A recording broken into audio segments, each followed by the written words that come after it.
नमस्कार, news point लेकर हाजिर हूं मैं राजीव। दोस्तों, कांग्रेस ने आज अपनी जीत की तरफ एक बड़ा कदम बढ़ा लिया है। दरअसल कांग्रेस पार्टी ने आज अपना घोषणा पत्र जारी कर दिया है, जिसे न्याय पत्र नाम दिया गया है। और इस नाम के मुताबिक कांग्रेस ने इसमें 5 न्याय, नारी न्याय, किसान न्याय, श्रमिक न्याय, युवा न्याय और हिस्सेदारी न्याय के तहत 25 गारंटियां जनता के सामने पेश की हैं। तो 24 के चुनाव में इन 25 गारंटियों से कांग्रेस ने चुनाव की दिशा को एकदम से बदल दिया है, ऐसा कहा जा सकता है। क्योंकि प्रधानमंत्री नरेंद्र मोदी अब भी जहां घर में घुसकर मारने और राम के नाम पर वोट मांगने में लगे हुए हैं, वहीं कांग्रेस ने अपने घोषणा पत्र में बता दिया है कि अगर उसे फिर से सत्ता में आने का मौका मिलता है तो जैसे पिछली बार मनरेगा, शिक्षा का अधिकार और खाद्य सुरक्षा के अधिकार जैसे कानून बनाकर आम लोगों का जीवन स्तर ऊंचा उठाने का काम यूपीए सरकार ने किया था, जिस समय 2004 से लेकर 2014 के बीच, वैसा ही इस बार भी होगा। इस मौके पर राहुल गांधी ने बताया है कि यह घोषणा पत्र 98% लोगों की आवाज है, क्योंकि 2% लोग ही मोदी सरकार में ताकतवर हैं। सुनिए राहुल गांधी ने क्या कुछ कहा, क्या कुछ बताया घोषणा पत्र और आने वाले चुनावों के बारे में, जरा सुन लेते हैं, आइए। मगर जो राजनीति में आज हो रहा है वो क्लियर है कि सब पार्टीज को नरेंद्र मोदी, ईडी, सीबीआई, इन इंस्टीट्यूशंस को कैप्चर करके फाइनेंशियली मोनोपोली बना रहे हैं अपनी। और चुनाव के बाद रियलिटी है कि ये जो फाइनेंशियल मोनोपोली बड़ी इंटरेस्टिंग चीज है, क्योंकि सारा इंफॉर्मेशन, सारा का सारा इंफॉर्मेशन, किससे एक्सटॉर्शन किया है, किसको कॉन्ट्रैक्ट दिया है, कॉन्ट्रैक्ट देने के बाद उसने कितना पैसा दिया है, वो पूरी ब्लूप्रिंट, पूरी की पूरी ब्लूप्रिंट इलेक्टोरल बॉन्ड्स में लिखी हुई है। तो नरेंद्र मोदी जी ने आज नहीं तो कल ऑपोजिशन को पूरी chargesheet, proof sheet electoral bonds के थ्रू पकड़ा दी है। तो इसीलिए थोड़ा टेरर हो रहा है उनको, इसीलिए नंबर निकला है 400 पार। इसलिए ये महाराष्ट्र में हमारे नेता ले जा रहे हैं, हरियाणा में सब जगह हमारे नेता ले जा रहे हैं, क्योंकि इनको लग रहा है कि भैया अगर 400 पार नहीं 180 हो गई, 160 हो गई, 140 हो गई तो नैया पार हो जाएगी। Thank you. आपको बता दूं दोस्तों कि कांग्रेस के घोषणा पत्र में लगभग वही सारी बातें हैं जो पिछले 2 सालों में 2 भारत जोड़ो यात्राओं, यानी भारत जोड़ो यात्रा और भारत जोड़ो न्याय यात्रा में राहुल गांधी ने की हैं। अपनी दोनों यात्राओं में राहुल गांधी ने देश के करोड़ों लोगों से संपर्क साधा और कांग्रेस ने आम लोगों की बातों को सुनकर उनकी तकलीफों को दूर करने का उपाय अपने इस घोषणा पत्र में किया है। तो दोस्तों, आज न्यूज पॉइंट में हम कांग्रेस के न्याय पत्र और इसकी खासियत पर चर्चा तो करेंगे ही कि किस तरह कांग्रेस ने इसके जरिए जीत की तरफ बड़ा कदम उठाया है। वहीं आज कुछ और भी खबरें हैं जो आप तक रखना बहुत जरूरी है। आज इंडिया गठबंधन ने भी बड़ी जीत हासिल की है और उसी का हिस्सा कांग्रेस पार्टी है। दरअसल बिहार में मुकेश सहनी अब इंडिया गठबंधन के साथ आ गए हैं। विकासशील इंसान पार्टी और राष्ट्रीय जनता दल की एक संयुक्त प्रेस कॉन्फ्रेंस में तेजस्वी यादव ने बताया है कि मुकेश सहनी की पार्टी को 3 सीटें दी जाएंगी। उन 3 सीटों में कौन कौन सी सीटें हैं आपके सामने रख रहा हूं। गोपालगंज है, झंझारपुर है और मोतिहारी है। ये तीनों बिहार की सीटें अब मुकेश सहनी की पार्टी जो है विकासशील इंसान पार्टी लड़ेगी। बिहार में विकासशील इंसान पार्टी का इंडिया के साथ आना बीजेपी और नीतीश कुमार दोनों के लिए बड़ा झटका है। आइए पहले सुनते हैं तेजस्वी यादव इस मौके पे क्या कुछ कह रहे हैं। प्रेस कॉन्फ्रेंस दोनों नेता साथ साथ, सुनिए तेजस्वी यादव को। तो हम लोग इनका स्वागत करते हैं और साथ ही साथ हमारी भी जिम्मेवारी बनती है कि इनको साथ लेकर के हम चलने का काम करें और इनको भी सम्मान दें। तो उसी तर्ज पर जैसा आप लोगों के जानकारी में है, जैसा महागठबंधन ने ऐलान किया था इसी जगह पे कि 26 सीटें जो है राष्ट्रीय जनता दल चुनाव लड़ेगी। तो हम राष्ट्रीय जनता दल अपने कोटे में से उस 26 सीटों में से हम 3 सीट जो है मुकेश साहनी जी को हमारे पार्टी का निर्णय हुआ है, कि 3 सीटें जो है वो मुकेश साहनी जी को दी जाए। राष्ट्रीय अध्यक्ष जी का भी निर्णय है और वो 3 सीटें, पहला गोपालगंज है, दूसरा झंझारपुर है और तीसरा जो है मोतिहारी सीट जो है। ये फैसला हुआ है कि ये 3 सीटों पर मुकेश साहनी जी की पार्टी चुनाव लड़े। भले ही अलग पार्टी हो, लेकिन हम सब लोग मिलकर के साथ चुनाव लड़ रहे हैं। यानी चाहे इनके सिंबल पे जो कैंडिडेट हो, हम भी वो लड़ाई है, चाहे लालटेन पे कोई लड़ रहा हो, ये इनकी लड़ाई है। और ये एक मजबूत गठबंधन आगे बिहार के भविष्य को देखते हुए केवल लोकसभा ही चुनाव नहीं, बल्कि आने वाला जो विधानसभा चुनाव होगा, क्योंकि समय तो ज्यादा नहीं रह गया है और आप लोग सब लोग जान रहे हैं कि नीतीश जी का तो जब मन है कभी भी खड़ा है, कभी भी हो सकता है। तो सुन रहे थे आप, बहुत ही कॉन्फिडेंट नजर आ रहे हैं यहां दोनों नेता, और तेजस्वी यादव को आप सुन रहे थे। बिहार में पहले से ही एनडीए की हालत कमजोर दिख रही है दोस्तों। एनडीए मतलब बीजेपी ये कह लीजिए, इसलिए क्योंकि नीतीश कुमार वहां अब हाशिए पे जा चुके हैं और क्योंकि लोगों का भरोसा अब ना नीतीश कुमार पर बन रहा है और न ही चिराग पासवान पर, और बीजेपी ने इस बार वहां जिस तरह सत्ता पलट करवाया है उसका भी अच्छा संदेश लोगों के बीच नहीं गया है। बीजेपी की हालत हर गुजरते दिन के साथ कमजोर हो रही है। दिल्ली में आम आदमी पार्टी बीजेपी को चैन से नहीं बैठने दे रही है। इलेक्टोरल बॉन्ड पर बीजेपी पहले ही फंसी हुई है और अब संजय सिंह ने जेल से बाहर आकर आज जिस तरह बीजेपी पर अरविंद केजरीवाल को फंसाने का आरोप लगाया है, उससे भी बीजेपी को नुकसान होता दिख रहा है। वहीं हिमाचल प्रदेश में भी पहले सुक्खू सरकार में फूट डलवाकर बीजेपी ने कांग्रेस को कमजोर करने की कोशिश की थी, आप याद कीजिए। फिर अब कंगना रनौत को प्रत्याशी बनाकर, यानी कंगना रनौत जैसे प्रत्याशी को इस उम्मीद पर उतारा है बीजेपी ने कि उसकी स्थिति अब मजबूत होगी। कहां? तो हिमाचल प्रदेश में। लेकिन यहां भी बीजेपी को नुकसान हो रहा है, भारी नुकसान हो रहा है, क्योंकि कंगना रनौत के बयान विवादों में आ रहे हैं।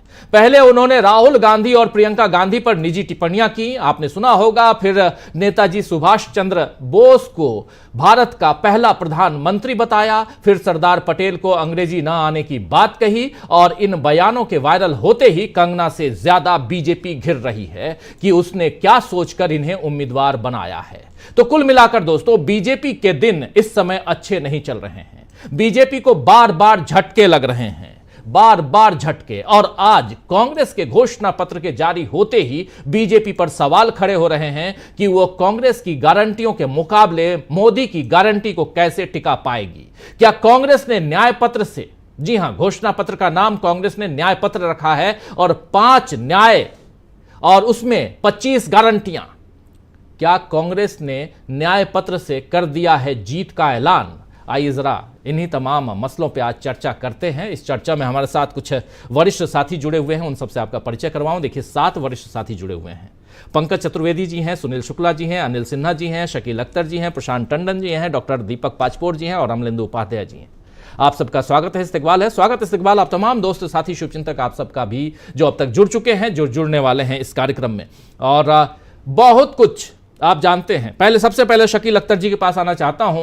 कांग्रेस के घोषणा पत्र, जब कांग्रेस अपने हेडक्वार्टर दिल्ली एआईसीसी हेडक्वार्टर में जब इस घोषणा पत्र को जारी कर रही थी, तो हमारे साथी शकील अख्तर जी वहां मौजूद थे। उनसे बेहतर कौन बताएगा कि क्या हाव भाव है कांग्रेस से, यहां से क्या अपने आप को अपने मनोबल को ऊंचा उठाते हुए दिखाई देती है। इस घोषणा पत्र के जरिए कांग्रेस कितना ज्यादा मजबूत दिखाई देती है। कांग्रेस के जो तमाम नेता इस घोषणा पत्र को जारी करते वक्त दिखाई दे रहे थे, वो क्या कुछ कह रहे थे, तमाम बातें जरा शकील अख्तर जी से समझते हैं। शकील जी।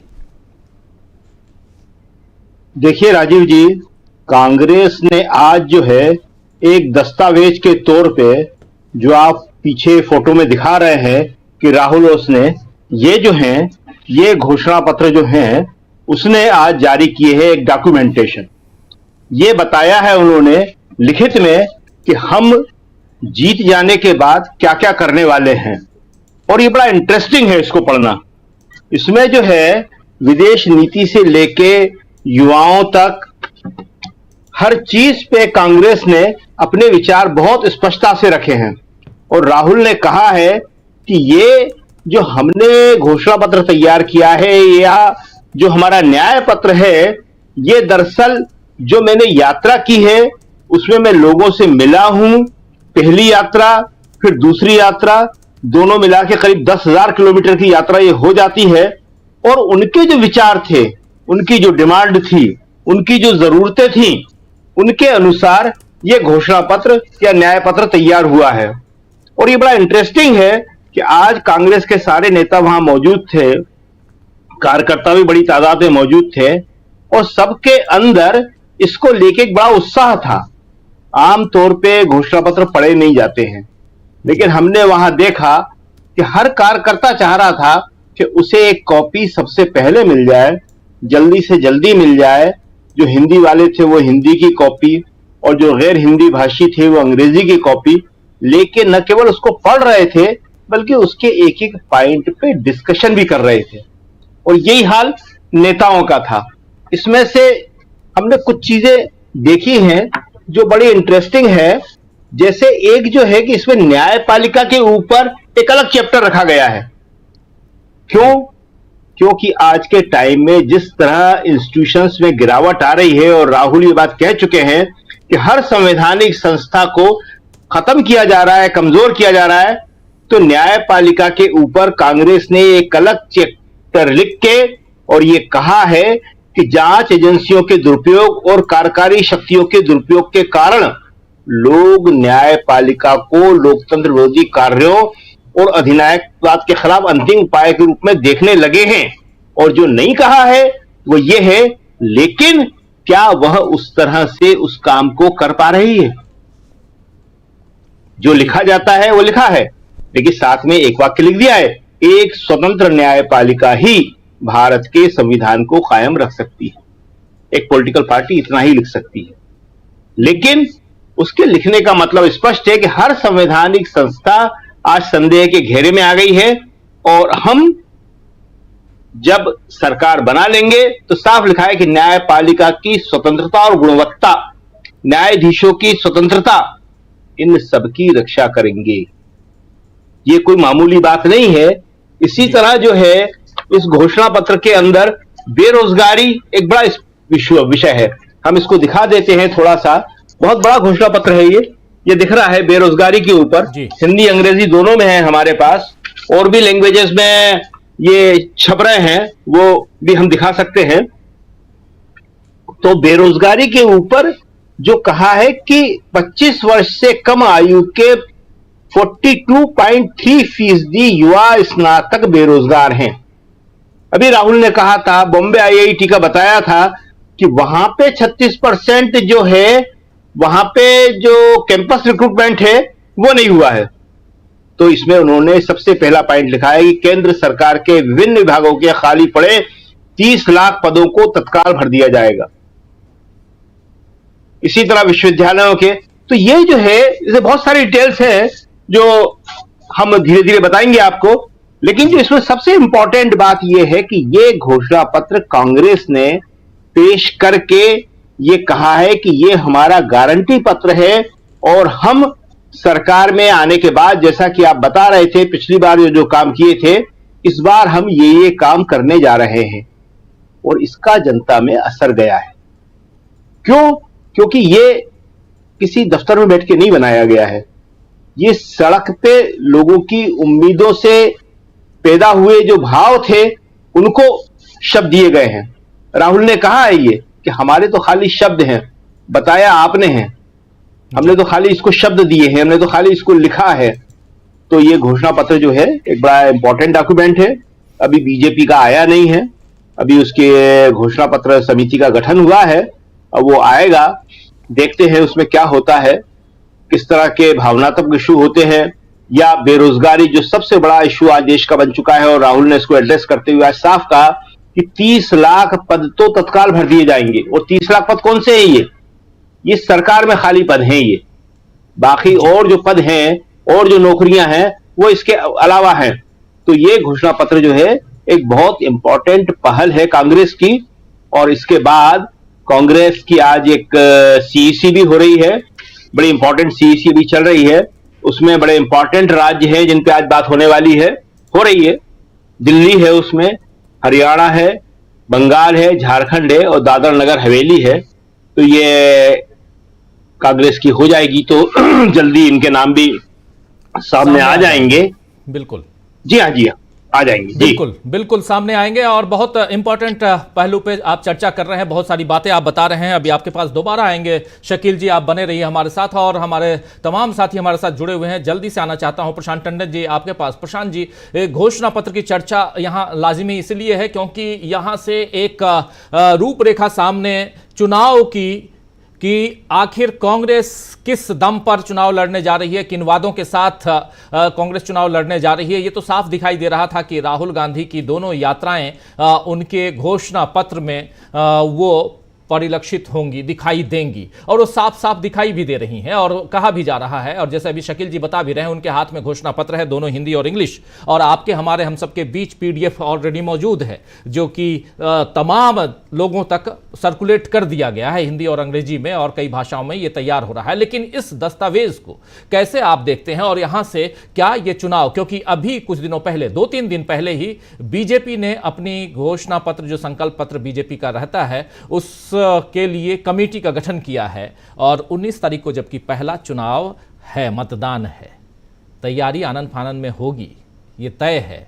लेकिन कांग्रेस के सामने क्या टिक पाएंगे मोदी की गारंटियां? जैसे शुरुआत में कह रहा था, एक तरफ राहुल की गारंटी, एक तरफ मोदी की गारंटी, कौन किस पे भारी होगा। लेकिन ये जो 5 न्याय हैं जिसकी चर्चा, और लगातार अभी आप देखिए कि न्याय यात्रा के दौरान इन 5 न्यायों को अलग अलग पड़ाव में राहुल गांधी और मल्लिकार्जुन खड़गे ने पेश किया, लोगों के बीच जाकर उसे इंट्रोड्यूस कर दिया है। 25 गारंटियों में से एक गारंटी ये भी है जो स्वास्थ्य की गारंटी। और आप और हम लोग जब याद कीजिए, जब गए हुए थे राजस्थान चुनाव के समय, तो वहां ये 25 लाख वाली गारंटी, चिरंजीवी योजना, लोगों को काफी पसंद ये आया था। और सबसे बड़ी बात कि इसमें काफी लोग, जो गरीब तबके लोग जो थे, कैंसर से लेकर गंभीर बीमारियों का इलाज करवा रहे थे। आज वहां पे अब कांग्रेस की सरकार नहीं रही, लेकिन देश में ये इंट्रोड्यूस करना क्या मील का पत्थर हो सकता है? क्या 30 लाख नौकरियां, उसका वादा करना मील का पत्थर साबित हो सकता है? ऐसी बहुत सारी गारंटियां हैं। प्रशांत जी।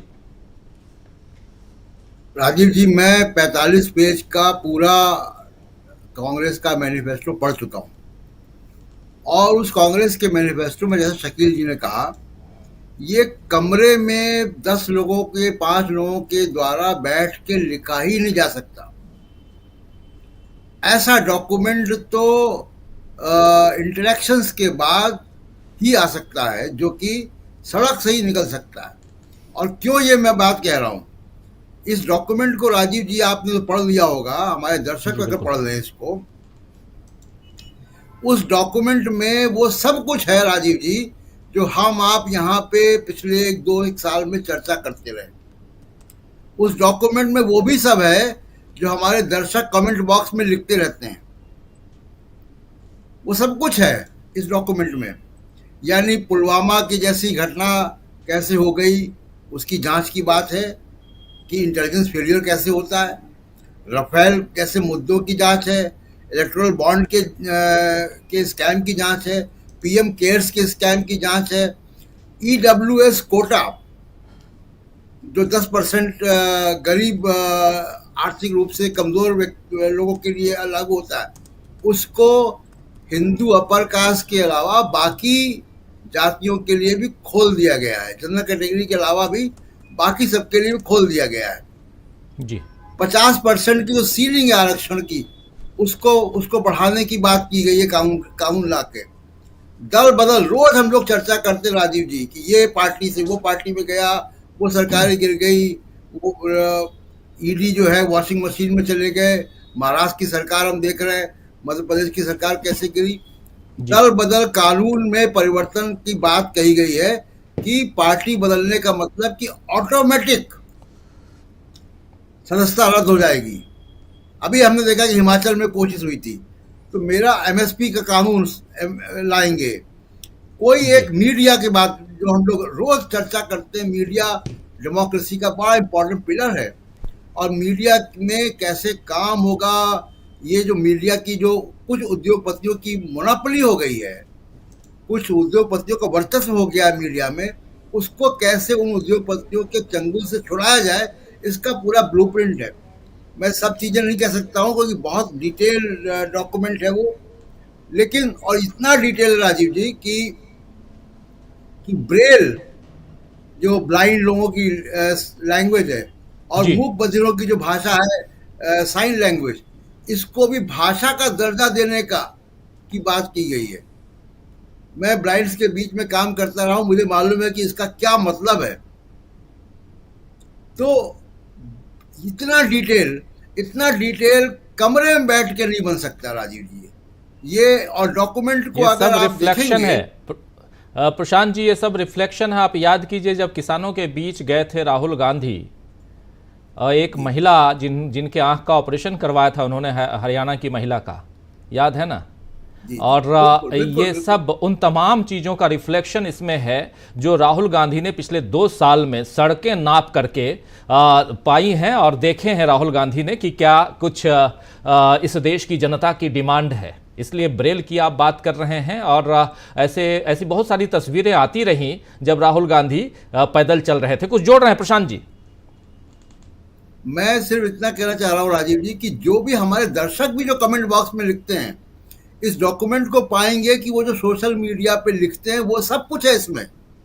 इस 45 पेज के डॉक्यूमेंट को पढ़ने के बाद ये लगता है कि ये अगले भारत का ब्लूप्रिंट है, अगर ये इम्प्लीमेंट हो जाए तो, विकसित भारत का। और विकसित भारत जो है वो बड़े बड़े फ्लाईओवर मॉल्स से नहीं बनता, वो सोसाइटी से बनता है, ट्रांसपेरेंसी से बनता है, जस्टिस से बनता है। वो सब कुछ इसमें है। अब ये कि जनता इसको पढ़कर और जनता तक पहुंचे, ये एक उसमें एक राय बने पूरे देश में, तब है। क्योंकि इसमें अभी ये जिस हालत से देश गुजरा है राजीव जी, 10 साल नफरत, मारकाट, लिंचिंग की भी बात है उसमें, माइनॉरिटीज की भी बात है, मतलब कोई ऐसा विषय छूटा नहीं है। हेट स्पीच की बात भी है कि उससे कैसे निपटा जाएगा। तो ये डॉक्यूमेंट वाकई एक जो है बहुत मेहनत से बना है, काबिल तारीफ है, और मुझे लगता है कि ये अगले भारत का जो है डॉक्यूमेंट बन सकता है अगर ये इम्प्लीमेंट हो और ये लोग सत्ता में आ जाए तो, और जनता को समझ में आ जाए। बिल्कुल बिल्कुल, सबसे बड़ी बात है कि ये डॉक्यूमेंट जनता के बीच पहुंचे, जनता को समझ में आए कि उसके लिए कांग्रेस पार्टी इस दस्तावेज में, जिसको घोषणा पत्र नहीं बल्कि न्याय पत्र कांग्रेस पार्टी कह रही है, उसके जरिए उसकी सरकार अगर आती है, इंडिया गठबंधन की सरकार आती है, तो कांग्रेस क्या कुछ देना चाहती है। 10 साल में जो 2004 से 2014 तक के बीच की जो सरकार थी, मनमोहन सरकार, उसमें आपने देखा कि जनता के लिए जितनी सारी योजनाएं हो सकती थी वो योजनाएं यहां लाई गई। आधार एक बहुत बड़ा आधार है आज भारत का, आप जानते हैं, आधार कार्ड जिसको कह रहे हैं, आधार नंबर। उसके अलावा आप याद कीजिए शिक्षा का अधिकार, राइट टू फूड यानी भोजन का अधिकार, खाद्य अधिकार भी कह सकते हैं, और काम का अधिकार जिसमें मनरेगा है, ऐसे बहुत सारे, राइट टू इंफॉर्मेशन, सूचना का अधिकार, कितनी सारी चीजें उस समय आ गईं। आज सूचना का अधिकार है, उसी सूचना के अधिकार के तहत नरेंद्र मोदी जी की पार्टी का ही एक नेता तमिलनाडु में एक आरटीआई निकालकर एक माहौल क्रिएट करने का कोशिश कर रहा है। वो अगर कांग्रेस पार्टी उस समय या यूपीए की सरकार नहीं लाई रहती तो क्या होता?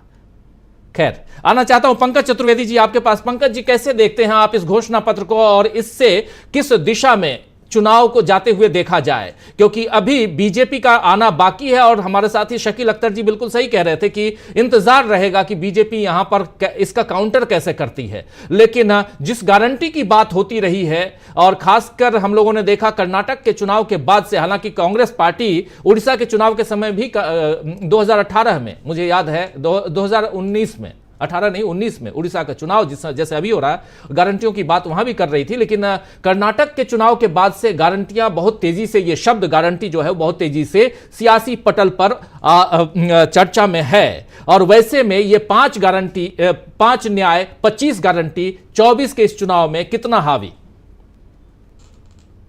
मैं शकील साहब और प्रशांत भाई की बात को एक बार फिर से कहूंगा कि ये जो दस्तावेज बनाया है ये निश्चित ही कमरे में बैठने वाला दस्तावेज नहीं है।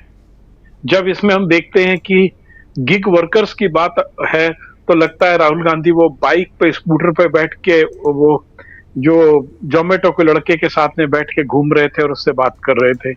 इसके अंदर जब बात आती कि कोई के वस्त्र को लेकर, किसी को कोई क्या पहनता है, किस धर्म को मानता है, इसको लेकर रोकथाम नहीं होगी, तो हमको कर्नाटका में हिजाब का विवाद याद आता है।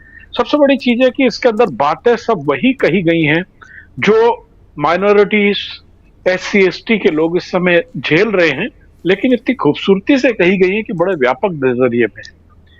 दूसरा चीज जो मैं इसको देख रहा हूं कि कांग्रेस की जब सरकार बनी थी नेहरू जी के नेतृत्व में, और कांग्रेस का जो नजरिया था बाद में इंदिरा जी तक, एक कल्याणोन्मुखी, जन कल्याणोन्मुखी राज्य, ये उस सोशलिज्म के कॉन्सेप्ट में वापसी है जो हमने देखा था कि ग्लोबलाइजेशन, वैश्वीकरण के दौर में जो अर्थव्यवस्था में बदलाव आया और सरकार को हम लोगों ने धंधा करने वाली संस्था बना दिया था, उसके बनिस्पत एक जन कल्याण कैसे किया जाए उसके ऊपर ये जो घोषणा पत्र है ये विलक्षण है।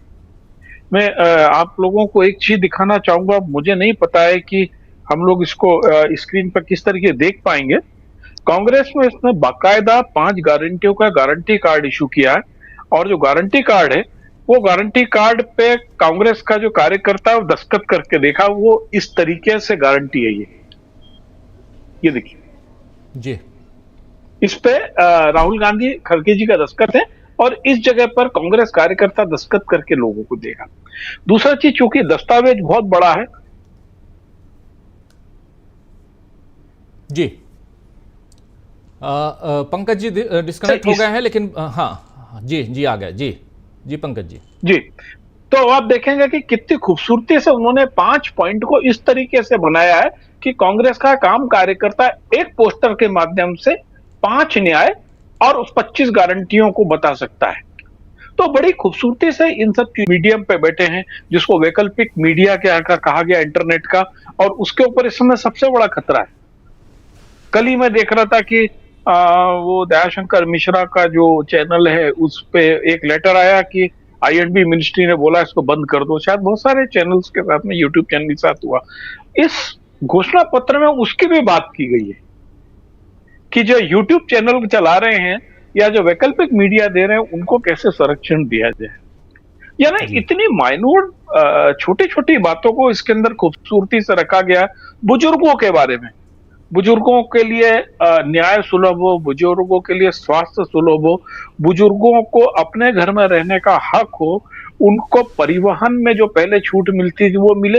एक एक चीज को क्राफ्ट किया गया है। अब आप इसके अंदर जो बेरोजगारों वाला मसला है, यदि ईमानदारी से कांग्रेस का कार्यकर्ता अकेले इस मसले को ले गया जनता तक, अब आप सोचिए कि इस समय देश के 80% युवा बेरोजगार हैं, जिनकी संख्या लगभग 7 से 8 करोड़ है, और उन पे डिपेंडेंट फैमिली है, तो उनके केवल मदर फादर जो उनकी चिंता में डूबे जा रहे हैं, उनको जोड़ लिया जाए तो 33 करोड़ 32 करोड़ वोटर होते हैं। यदि वहां तक इस बात को पहुंचाया जाए कि भाई तू डिप्लोमा होल्डर है और या ग्रेजुएट है तो 1 साल स्टाइपेंड मिलेगा और आपको एक इंटर्नशिप दी जाएगी जिससे आप कोई तकनीकी काम सीखें। ये विशुद्ध चाइना और ताइवान से लाया हुआ बहुत सुंदर प्रोजेक्ट था। चाइना ताइवान में वो लोग किसी को बेरोजगारी भत्ता नहीं देते हैं। वहां पर कपड़ों के थान आए, आप बेरोजगार बैठे हो, कुछ नहीं, शर्ट बनाओ बैठ के, कपड़े बनाओ बैठ के। और वो जो है थर्ड वर्ल्ड में, इंडिया सर के कंट्रीज में 160-170 की हम शर्ट खरीदते हैं, हमको तो सस्ता लगता है, वहां पर बेरोजगार नहीं रहता कोई आदमी, इसके अलावा उसको रोजगार मिलता है और इस पैसे से उस देश की को फॉरेन करेंसी मिलती है। ये इतना सिंपल कॉन्सेप्ट है कि हम आपको कुछ पैसा दे रहे हैं और आप कुछ काम करिए, मुफ्त में पैसा नहीं दे रहे, एक सम्मान के साथ में। तो ये जो बड़ा सेगमेंट है नारी वाला, तो जो सावित्रीबाई फुले हॉस्टल की जो बात की गई है, विलक्षण चीज है। किसानों के लिए जो कर्ज मुक्ति की बात है, पिछली कांग्रेस सरकार ने भी कर्ज मुक्ति करके दिखाई थी। वो बात दूसरी है कि कांग्रेस कार्यकर्ता इन सब चीजों को बहुत अच्छी तरीके से लेके नहीं जा पा रहा है। लेकिन इस समय किसानों में आज भी गुस्सा है। उनके जो 700 लोग मरे, ये हरियाणा पंजाब के किसान नहीं, पूरे देश के किसानों में ये बात है। यदि कांग्रेस का कार्यकर्ता छोटे छोटे लेवल पर इसको समझे और बीजेपी के बयानबाजी पर रिएक्ट करने की जगह केवल पॉजिटिव कैंपेन यदि इसका करता है, तो मुझे नहीं लगता है कि नरेंद्र मोदी की सरकार वापस आ पाएगी।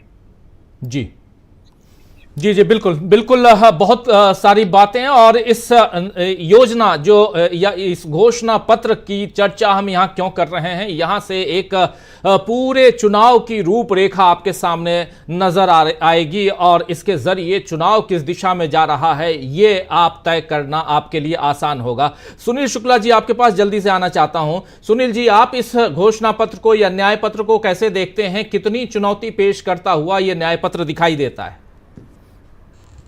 धन्यवाद राजीव जी। ये घोषणा पत्र नहीं है, ये न्याय पत्र है। दूसरी चीज, इसमें कांग्रेस पार्टी ने केवल घोषणाएं नहीं की, केवल गारंटियां नहीं दी हैं, विभिन्न क्षेत्रों में सुधार की बातें कही हैं। अगर ये घोषणा पत्र ये कहता है कि सर्वोच्च न्यायालय में भी दो अलग अलग तरह के न्यायालय होंगे, एक संविधान पीठ होगी और एक अपीली पीठ होगी, तो ये सीधे आम आदमी से जुड़ा हुआ सवाल है। ये आप अपील दायर करते हैं, सालों साल सुनवाई नहीं होती। संवैधानिक मुद्दों पर आप अपने इस समय देश की स्थिति देख लीजिए, कितने मामले पड़े हुए हैं। ये तो वर्तमान मुख्य न्यायाधीश है जिन्होंने संवैधानिक मसलों पर सुनवाई शुरू कर दी। और यह न्याय पत्र कहता है कि यह उसमें सर्वोच्च न्यायालय में भी दो तरह की पीठें होंगी, एक सीनियर मोस्ट जजेस की संविधान पीठ होगी और बाकी तीन जजेस की अपीली पीठ होगी। यह न्याय पत्र आपके विधायिका के में भी सुधार की बात करती है। ये कहती है कि कम से कम 100 दिन के लिए संसद की बैठक होगी। यह केवल बेरोजगारी दूर करने, महंगाई दूर करने, सड़क बनाने, रोजगार का अधिकार देने इतने ही तक सीमित नहीं है। ये अगर यह न्याय पत्र ये कहता है कि 100 दिनों तक न्यूनतम कम से कम आप संसद की बैठक करेंगे जी। आप ये अगर ये कहता है कि अगर आपका दल बदल होगा तो स्वतः ही आपकी सदस्यता खत्म हो जाएगी। यह केवल आप अन्य चीजों में देखिए कि जो सरकारी संस्थाओं के उत्पीड़न की गतिविधियां हुई हैं उनको किस तरह से संबोधित करता हुआ नजर आता है ये न्याय पत्र कि जांच करने, हिरासत में लेने, उत्पीड़न करने संबंधित तमाम कानूनों के बारे में यह उसकी समीक्षा की बात कही गई है। प्रेस की आज़ादी जिसकी बात हमेशा से कांग्रेस कहती रही है, उसके बारे में किस तरह से उल्लेख किया गया है। प्रेस की आज़ादी को लेकर के सरकार कहती है कि जो जिस तरह से दमन चक्र चलाया गया या मीडिया संस्थानों पर एकाधिकार की कोशिश की गई है, उसको किस तरह से रोका जाएगा। गोया कि एक व्यापक है। बिल्कुल मैं शकील साहब के और टंडन जी की बातों से मैं सहमत हूं कि यह कमरे में बैठ के लिखा नहीं जा सकता, संभव ही नहीं है। आप कमरे में बैठ करके केवल तकनीकी बहस में बैठ करके आप इतनी दूर तक नहीं सोच सकते, इतनी तरह की बातें आप नहीं कर सकते, ये संभव ही नहीं है। यह निश्चित रूप से जो राहुल गांधी कहा करते हैं कि समाज के विभिन्न वर्गों से संवाद कायम करके, उनसे संपर्क कायम करके, उनसे मिले फीडबैक के आधार पर यह न्याय पत्र की तैयारी की गई है। और सबसे अच्छी बात यह है कि जो कांग्रेस की राज्य सरकारें करते हुए आ रही हैं, उनका उल्लेख है।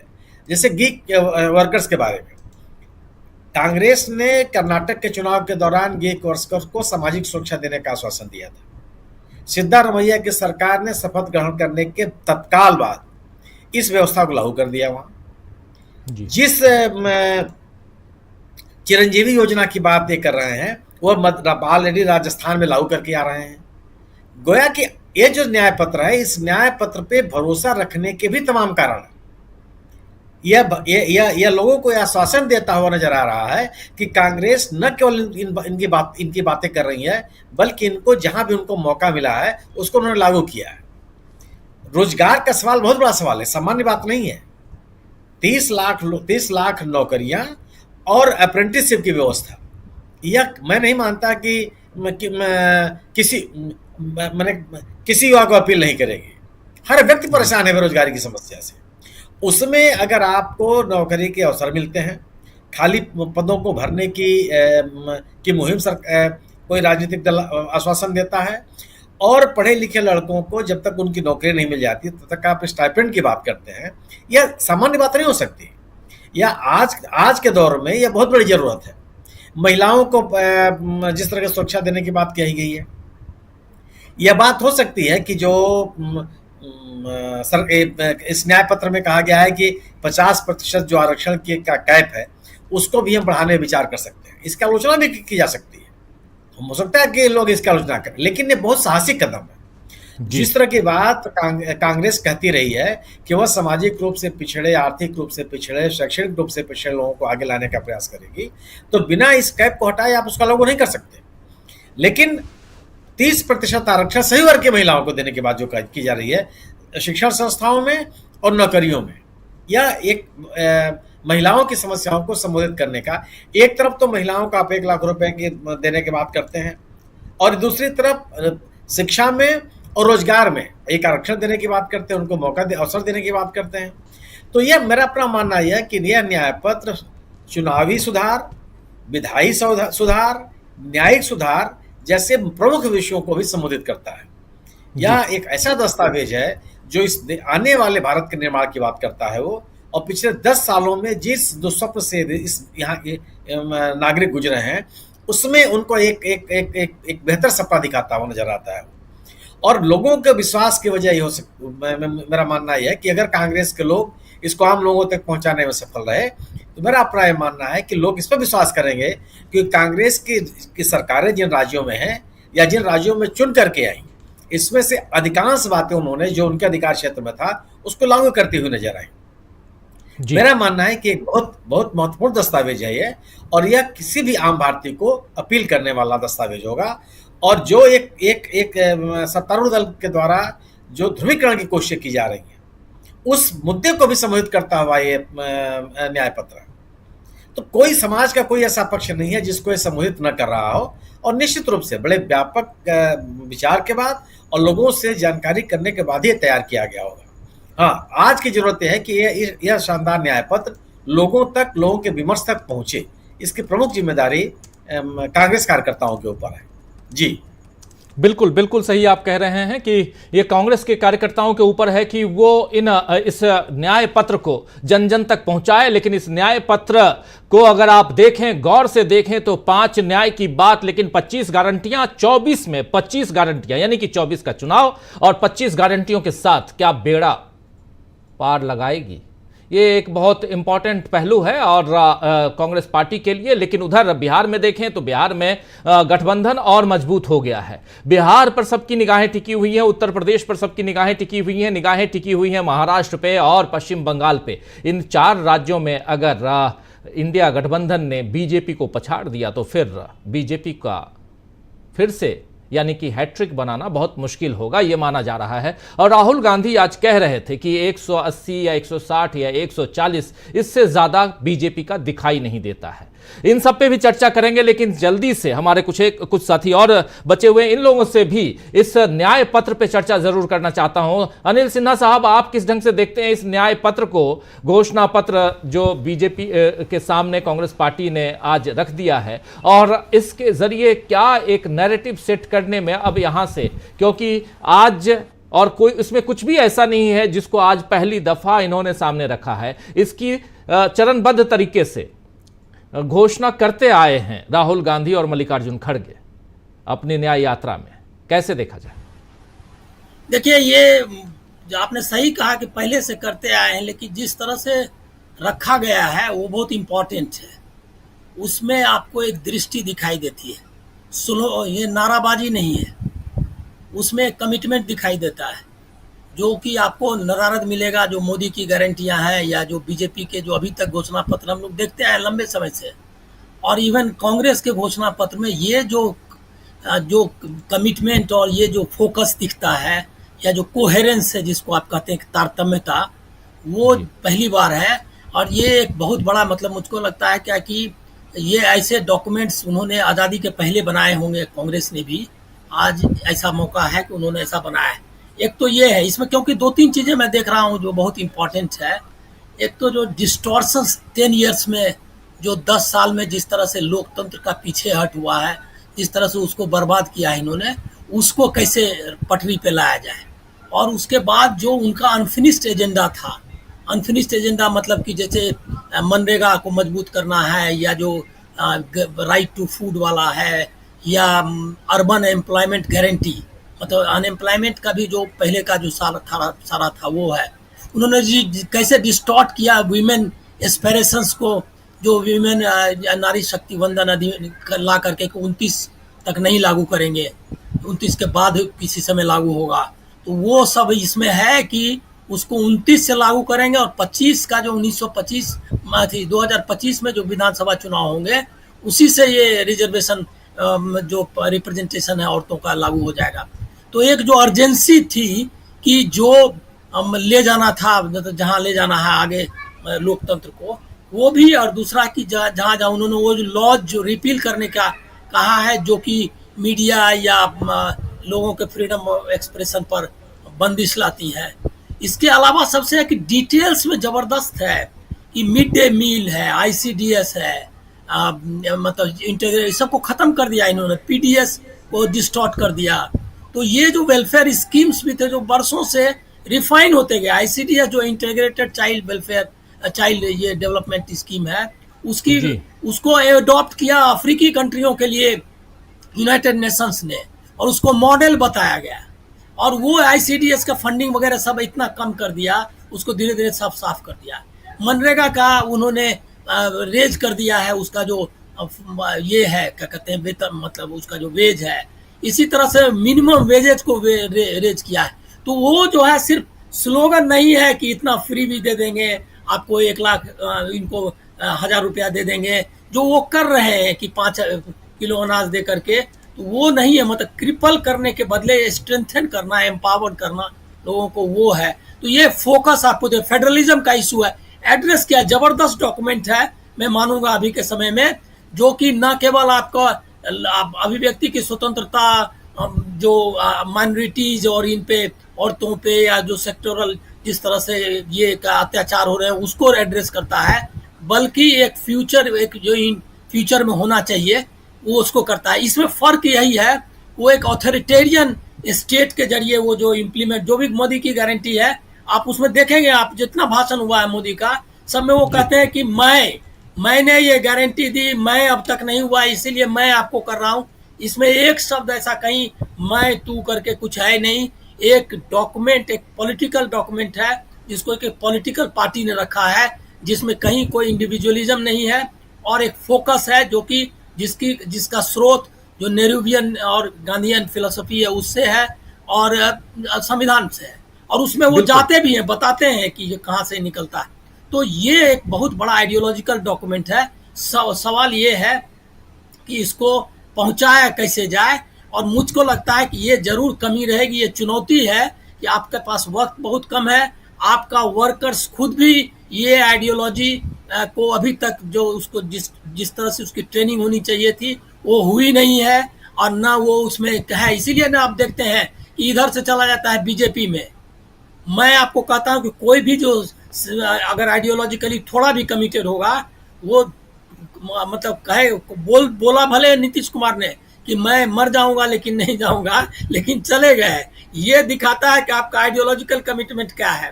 तो ये आइडियोलॉजिकल कमिटमेंट उनको 2 महीने के अंदर पैदा करना है, अपने उसमें उतना जज्बा तैयार करना है, कोई जो फाइट कर सके।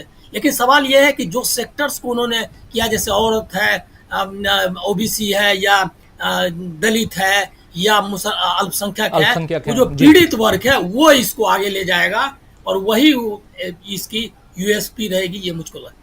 जी बिल्कुल, एक शानदार घोषणा पत्र या न्याय पत्र, एक शानदार, और उसमें उसको अगर आप पढ़ें दोस्तों, बहुत कुछ अभी पहले तो पढ़ चुका हूं, लेकिन सामने अभी है दोबारा, जब से जैसे अनिल सिन्हा जी अपनी बात रख रहे थे, इसको एक बार फिर से देख रहा था, तो कई बार आप देखिए तो इतनी सारी चीजें कि एक देश को चलाने के लिए, एक जनता के बीच, एक उसके हित में कौन कौन सी योजनाएं होनी चाहिए, एक बच्चा जब पैदा होता है वहां से लेकर उसके पूरे जीवन यापन, यानी कि उसमें भरण पोषण, शिक्षा, ऐसी तमाम चीजें, स्वास्थ्य, इन सब में कैसे एक एक पहलू को यहां छुआ गया है, उसको अगर देखेंगे तो आपको साफ समझ में आएगा कि कांग्रेस ने इस डॉक्यूमेंट को, इस घोषणा पत्र को एक विजन डॉक्यूमेंट के तहत भी इसको रखा जा सकता है। शायद इसको रखने की कांग्रेस ने कोशिश की है। ये कांग्रेस पार्टी की अगर सरकार आती है तो एक विजन डॉक्यूमेंट हिंदुस्तान कैसे आगे बढ़ सकता है, उसके लिए एक बहुत ही प्रभावी दस्तावेज के रूप में इसे माना जाएगा। बहुत कुछ है। कांग्रेस 2500 से अधिक आबादी वाली बसाहट में एक अतिरिक्त आशा कार्यकर्ता की नियुक्ति करेगी। देखिए, कांग्रेस प्रत्येक जिले में एक सरकारी मेडिकल कॉलेज सह अस्पताल स्थापित करेगी। कितनी सारी चीजें हैं। मध्याह्न भोजन जो अभी तक हाई स्कूल तक है उसको 12वीं कक्षा तक, जो 8वीं तक है उसको 12वीं कक्षा तक ले जाने का, बहुत कुछ अलग अलग जितनी चीजें सामने आ रही हैं। लेकिन राहुल गांधी यहां और कुछ बताते हुए आज जब इस डॉक्यूमेंट को, इस न्याय पत्र को जारी कर रहे थे, राहुल गांधी, सोनिया गांधी, मल्लिकार्जुन खड़गे, तमाम नेता, कुछ मंच पे, कुछ मंच के नीचे, लेकिन बहुत ही शानदार एक कार्यक्रम, और उसमें आज इसका लोकार्पण हुआ। जरा सुनते हैं राहुल गांधी इस मौके पे और क्या कुछ कह रहे थे, सुनिए। जो चिदम्बरम जी ने कहा उससे मैं सहमत हूं, मगर ये जो चुनाव है ये लोकतंत्र को और संविधान को बचाने का चुनाव है। एक तरफ एनडीए, नरेंद्र मोदी जी जो कॉन्स्टिट्यूशन पर आक्रमण कर रहे हैं, लोकतंत्र पर आक्रमण कर रहे हैं, इंस्टीट्यूशंस को कैप्चर कर रहे हैं, और दूसरी तरफ इंडिया अलायंस जो कॉन्स्टिट्यूशन की रक्षा करता है, लोकतंत्र की रक्षा करता है। तो ये चुनाव इन दोनों फोर्सेस के बीच में है। इंडिया अलायंस की बात तमाम अलग अलग दलों के नेता जो अलायंस के हैं वो उसका जिक्र जरूर करते हैं, और जरूरत भी है। आज की तारीख में एकजुटता इससे दिखाई भी देती है। डॉक्टर दीपक पाचपोर जी क्या कुछ कहेंगे इस डॉक्यूमेंट पे, इस न्याय पत्र पे? राजीव जी, देखिए, जो न्याय पत्र है, मुझे ऐसा लगता है कि 10 साल पहले डॉक्टर मनमोहन सिंह ने जहां अपनी कहानी को खत्म किया था, मतलब खत्म कर दी गई, एक दूसरी सरकार आ गई, ये कहानी जो है, न्याय पत्र की जो कहानी है, वो डॉक्टर मनमोहन सिंह की छूटी हुई कहानी को ही आगे बढ़ाता है। इन 10 वर्षों में कांग्रेस ने क्या क्या नुकसान झेले हैं वो हम सब जानते हैं। कहां कहां उसकी क्या क्या राजनीतिक पराजय हुई, आइडियोलॉजी की कहां कहां पराजय हुई वो भी हम सब जानते हैं, उसमें टूट फूट हुई ये भी हम सब जानते हैं। लेकिन संतोष की बात यह है कि आज हमें यह पता चल रहा है इस न्याय पत्र के जरिए कि कांग्रेस जो है अपनी विचारधारा से बिल्कुल नहीं हटी है। नंबर 1, उसका जो वेलफेयर स्टेट की जो अवधारणा है, हम जिसके बारे में कहते हैं कल्याणकारी राज्य की अवधारणा है, उसने उसको खत्म नहीं होने दिया है, ऐसा मुझे लगता है। ये इसका एक क्षितिज है। दूसरा, इसका कोना छूता है जो संयुक्त राष्ट्र ने जो 17 पॉइंट दिए हैं, वो 17 पॉइंट जिसको हम SDGs बोलते हैं, सस्टेनेबल डेवलपमेंट गोल्स, एक मनुष्य के लिए गरिमामय जीवन के लिए जो 17 अलग अलग मानक है, सूचकांक है, उन सबको देखिए वो बड़ी गहराई से स्पर्श करता है। तो इसका मतलब ये है कि कांग्रेस जो है पिछले 70-75 सालों से जो काम कर रही, जिस आइडियोलॉजी पर है, उस पर आज भी कायम है। ये सबसे बड़ा संतोष जो है न्याय पत्र जो है वो हमको देता है, ऐसा मुझे लगता है। अब दूसरी बात यह है कि इसका जो बहुत सारे जो नए नए पॉइंट्स जो हैं ये गैदर हुए हैं जब से कांग्रेस का पुनरुत्थान हुआ है। मतलब पुनरुत्थान में मानता हूं कि 7 सितंबर 2022 से, जब राहुल गांधी ने अपनी यात्रा को पहला चरण जो है उसमें उन्होंने शुरुआत की थी। आप देखिए, जिसकी चर्चा हम बार बार कर रहे हैं कि ये किसी कमरे में बैठकर बनाया हुआ न्याय पत्र नहीं है। ये जो न्याय पत्र के सारे बिंदु जो हैं वो उन तमाम चीजों से हैं जिस दौरान राहुल गांधी पैदल चल रहे हैं, युवाओं से मिल रहे हैं, बढ़ई के कारखाने में जाके काम कर रहे हैं, लोगों से मिल रहे हैं, महिलाओं से मिल रहे हैं, छात्रों से मिल रहे हैं, युवाओं से मिल रहे हैं। ये सारी चीजों को गैदर करते हुए जो है ये एक बहुत बड़ा प्रेजेंटेशन है जो कांग्रेस ने किया है। मुझे तो ऐसा लगता है कि कांग्रेस कार्यालय में इसको केवल एक तरह से कंपाइलेशन हुआ है और इसकी केवल बाइंडिंग हुई है। इसका जो निर्माण है, इसकी जो रचना है, ये भारत के समझिए कि ऊपर से लेके कन्याकुमारी से लेके श्रीनगर तक और इधर जो है मणिपुर से लेके मुंबई तक जो यात्राएं, 2 यात्राएं हुई है, उसी के दौरान ये रचा गया है, ऐसा मुझे लगता है। अब इसमें जो बार बार एक और जो चिंता सब लोग कर रहे हैं कि इसको पहुंचाया कैसे जाए। देखिए, 2 उदाहरण हैं। इस न्याय पत्र के कुछ बिंदुओं के ही बल पे इसकी ताकत देखिए, इस न्याय पत्र की ताकत देखिए कि इस न्याय पत्र की कुछ ही बिंदुओं के आधार पे कांग्रेस ने 2 बड़ी स्टेट्स जीती है दक्षिण भारत के। वो भारत थे कर्नाटक और तेलंगाना में। उसमें आप इसका स्पर्श देख सकते हैं, इसकी छाया देख सकते हैं इस न्याय पत्र की। यह न्याय पत्र तो आज घोषित हुआ है, आज बनकर आया है, लेकिन इसके बहुत सारे मुद्दे जो है वहां इंप्लीमेंट हुए। दूसरा, वो दक्षिण भारत का राज्य था जहां लोग पढ़े लिखे हैं, जहां लोगों ने जाना, इसका महत्व समझा और वहां पर कांग्रेस की सरकार को बना दी। मैं दूसरा उदाहरण देता हूं, इसका दूसरा पक्ष है जो मैं अपने छत्तीसगढ़ का देता हूं। छत्तीसगढ़ में जिस समय पिछला विधानसभा का चुनाव हुआ था नवंबर में, उस समय एमएसपी देने की बात जो कही थी, कांग्रेस ने कही थी 3200 रुपए प्रति क्विंटल हम धान का आपको कीमत देंगे, जबकि भारतीय जनता पार्टी ने कहा कि हम आपको 3100 रुपए देंगे। कांग्रेस ने कहा हम किसानों को कर्ज माफ करेंगे। भारतीय जनता पार्टी ने ऐसी कोई घोषणा नहीं की, फिर भी भारतीय जनता पार्टी वहां पर जीत गई।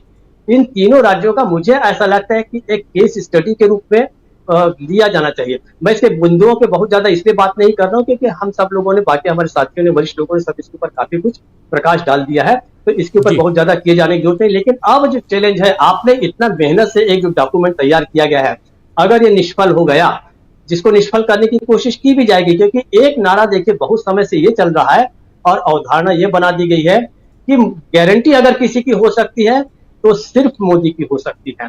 ये लोगों के मन में बैठा दिया गया है। इसीलिए छत्तीसगढ़ का जो वोटर है वो 3200 रुपए के बजाय 3100 रुपए एमएसपी चुनता है। कर्ज माफी की बजाय कर्ज माफी न होने की सरकार, न करने वाली सरकार को भी चुन लेता है। तो अब कांग्रेस के सामने सबसे बड़ा चैलेंज ये है, कार्यकर्ताओं का चैलेंज ये है कि आप इसको कैसे लोगों तक पहुंचाते हैं और कैसे लोगों को समझाएंगे। लोगों को ये बहुत आवश्यक है। और सबसे बड़ी समस्या इसकी यही आएगी कि आपको इसी 9-10 जो हिंदी के जो स्टेट्स है, जिसको हम काउ बेल्ट बोल रहे हैं, वहां पे आप इसको किस प्रकार से लोगों को समझा सकेंगे, ये आपका देखना बहुत आवश्यक है। तब तो ये सारी की सारी मेहनत है वो फलदायी साबित होगी।